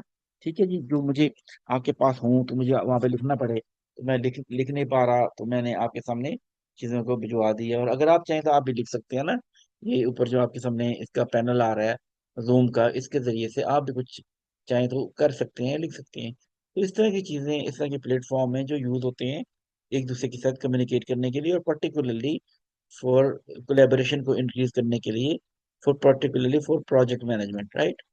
तो measuring and optimizing team effectiveness जो हम बात करते हैं, कि जब आप किसी प्रोजेक्ट में मौजूद हैं, टीम आपने बना ली है, तो टीम की डायनामिक्स के ऊपर बात कर रहे हैं। ये भी बड़ा जरूरी है कि आप किस तरह से चीज़ों को मेजर करें, ऑप्टिमाइज करें फॉर इफेक्टिवनेस ना। ठीक है, तो फिर regular continuous evaluation is key to ensuring team remains high performing and adaptable throughout the project life cycle ना। कॉन्टिन्यूसली इवेल्युएशन बहुत ज्यादा जरूरी है। ठीक है, इसलिए ज़रूरी है कि आप रिफ्लेक्टिव असेसमेंट कराएं, लोगों को रिफ्लेक्शन दें, प्रोजेक्ट के टीम मेंबर्स को और लोगों को, ताकि वो बेस्ट वे में काम करना शुरू करें ना। ठीक है, और वो अवेयर हों कि क्या वो राइट डायरेक्शन में जा रहे हैं, कि उनकी डायरेक्शन को ठीक करने की ज़रूरत है। Regular retrospective identifies 80% of process improvement, fostering continuous learning and adaptation। ठीक है जी। तो रेगुलरली रिट्रोस्पेक्ट करें कि क्या कुछ कर लिया है बेहतर, किस किस चीज को इम्प्रूव किया जा सकता था। उससे आपके जो प्रोसेस इम्प्रूवमेंट है उसमें 80% तक इंक्रीज आ जाएगा। ठीक है, ये फाइंडिंग है। और फिर उसके बाद team health check assesses dynamic quarterly, providing a pulse check on psychological safety and cohesion ना। आप देखें कि लोग बर्न आउट तो नहीं हो गए, लोग कितना एंगेज हैं, इसको रेगुलरली आपने असेस करना है, एवेलुएट करना है, ताकि लोग आपके साथ एंगेज रहें। जब इतना ज़्यादा एंगेज होंगे, उनको साइकोलॉजिकल सेफ्टी आप प्रोवाइड करेंगे, तो अल्टीमेटली उनकी प्रोडक्टिविटी भी इंक्रीज कर जाएगी ना। Another thing, performance metrics tracks task completion, quality and adherence to timeline, providing objective insight. ठीक है, क्या जो कुछ भी वो टास्क कंप्लीट कर रहे हैं, को उनको एडहेयर भी कर रहे हैं, कंप्लाइंस को फॉलो कर रहे हैं कि नहीं कर रहे। ठीक है, और जो कंप्लीट किया है उसकी क्वालिटी कितनी अच्छी है ना। इन चीजों को भी देखें, क्या टाइमलाइन को एडहेयर कर रहे हैं, एडहेरेंस का लेवल कितना है उनका, आपके टीम मेंबर का, तो इसको भी अंडरस्टैंड करने की जरूरत है। और फिर this is very much important कि फीडबैक सर्वेज भी करवाएं। ठीक है जी, gauge satisfaction and engagement, give voice to team members experience के, employ experience, team member experience, that is very much important. ठीक है, तो उनको सर्वेज भी करवाएं, फीडबैक भी दें, और उनका फीडबैक लें भी सही ना, और ताकि उससे आप गेज कर सकें अंदाजा लगा सकें कि उनका लेवल ऑफ एंगेजमेंट कितना है, उनको अपनी वॉइस के, अपनी बात के वैल्यूएबल होने का कितना ज्यादा एहसास है। तो ये इम्पोर्टेंट है और इसको हमें अंडरस्टैंड करने की जरूरत है, और हम इसको लेके चलेंगे। ठीक है जी। तो आज हमने ये देखा था कि टीम को कैसे बनाया जा सकता है, टीम के अंदर लीडरशिप की कितनी कितनी वैल्यू है, और टीम के डायनामिक्स क्या हैं, और टीम के डायनामिक्स को इंक्रीज करने के लिए आपको किन किन चीज़ों की ज़रूरत है। तो कंक्लूजन क्या है जी? Invest in your team, secure project successfully. ठीक है। The synergy of strong team dynamics and clear communication is not just a best practice, it is the strategic advantage that propel project from good to exceptional ना। ठीक है। जो आपका level है project को execute करने का, ये जो एक्सपेक्टेशंस हैं, उनसे ज्यादा लेवल पे, बड़े लेवल पे जाके एक्सेप्शनल बनाने के लिए जरूरी है कि आप अपने लोगों के ऊपर इन्वेस्ट करें, उनके ऊपर ट्रस्ट करें, और फिर उनके ऊपर उनको डेलीगेशन दें, उनको एम्पावर करें। राइट। तो these are the thing which we need to describe, we have described and discussed and delivered in today's session। और यहाँ पे अगर कोई आपका पॉइंट ऑफ व्यू हो, कोई बात करनी हो, तो ज़रूर कीजिएगा। हमारे साथ जो मौजूद हैं, नादिर खान है, सलोमी आरिफ हैं, और फरहा हैं, साथ में तबीता जलाल हैं। कोई क्वेश्चन अगर आप करना चाहें तो कर सकते हैं, और फिर मैं इसके साथ आपके साथ आज के सेशन की रिकॉर्डिंग भी शेयर कर दूंगा उसी ग्रुप में। रिकॉर्डिंग के साथ साथ मैं लर्निंग मटेरियल भी शेयर कर दूंगा। जो दो हमने सेशंस किए हैं, इनके हवाले से अगर कोई आप बात करना चाहें तो आप ग्रुप में बात कर सकते हैं, डायरेक्टली मेरे साथ कम्युनिकेट कर सकते हैं। We all are available in that group. तो आप किसी भी पर्सपेक्टिव में कोई भी इश्यू रेज करना चाहें, बात करना चाहें, और किसी किसी किस्म की अंडरस्टैंडिंग लेना चाहें, तो आप उसमें ग्रुप में कर सकते हैं। राइट। तो मैं यहाँ पे अवेलेबल हूँ, और मैं अभी आपको थोड़ी देर में ही जो लर्निंग मटेरियल है वो शेयर कर दूंगा आपके साथ। आप इसको ज़रूर देखिएगा, और फिर उसके बाद हम मज़ीद देखते हैं, बात करते हैं जी। Any question from your side, Salome? Thank you, sir. जी, thank you very much. From Farah Arif, from Salome, and from Tabitha Jalal, and from Mansoor Usman. Any question from anyone else, from Sagar? Thank you so much, sir. It's been a चलो जी, great impartation of knowledge. Thank you. Thank you very much. तो बस इसको हम यहाँ पे and करते हैं, कंक्लूड करते हैं, और प्लेटफॉर्म आपके लिए अवेलेबल है डिस्कशन के लिए और कम्युनिकेशन के लिए। Thank you very much. Take care. ठीक है, वहाँ से क्या थैंक यू, साकिब।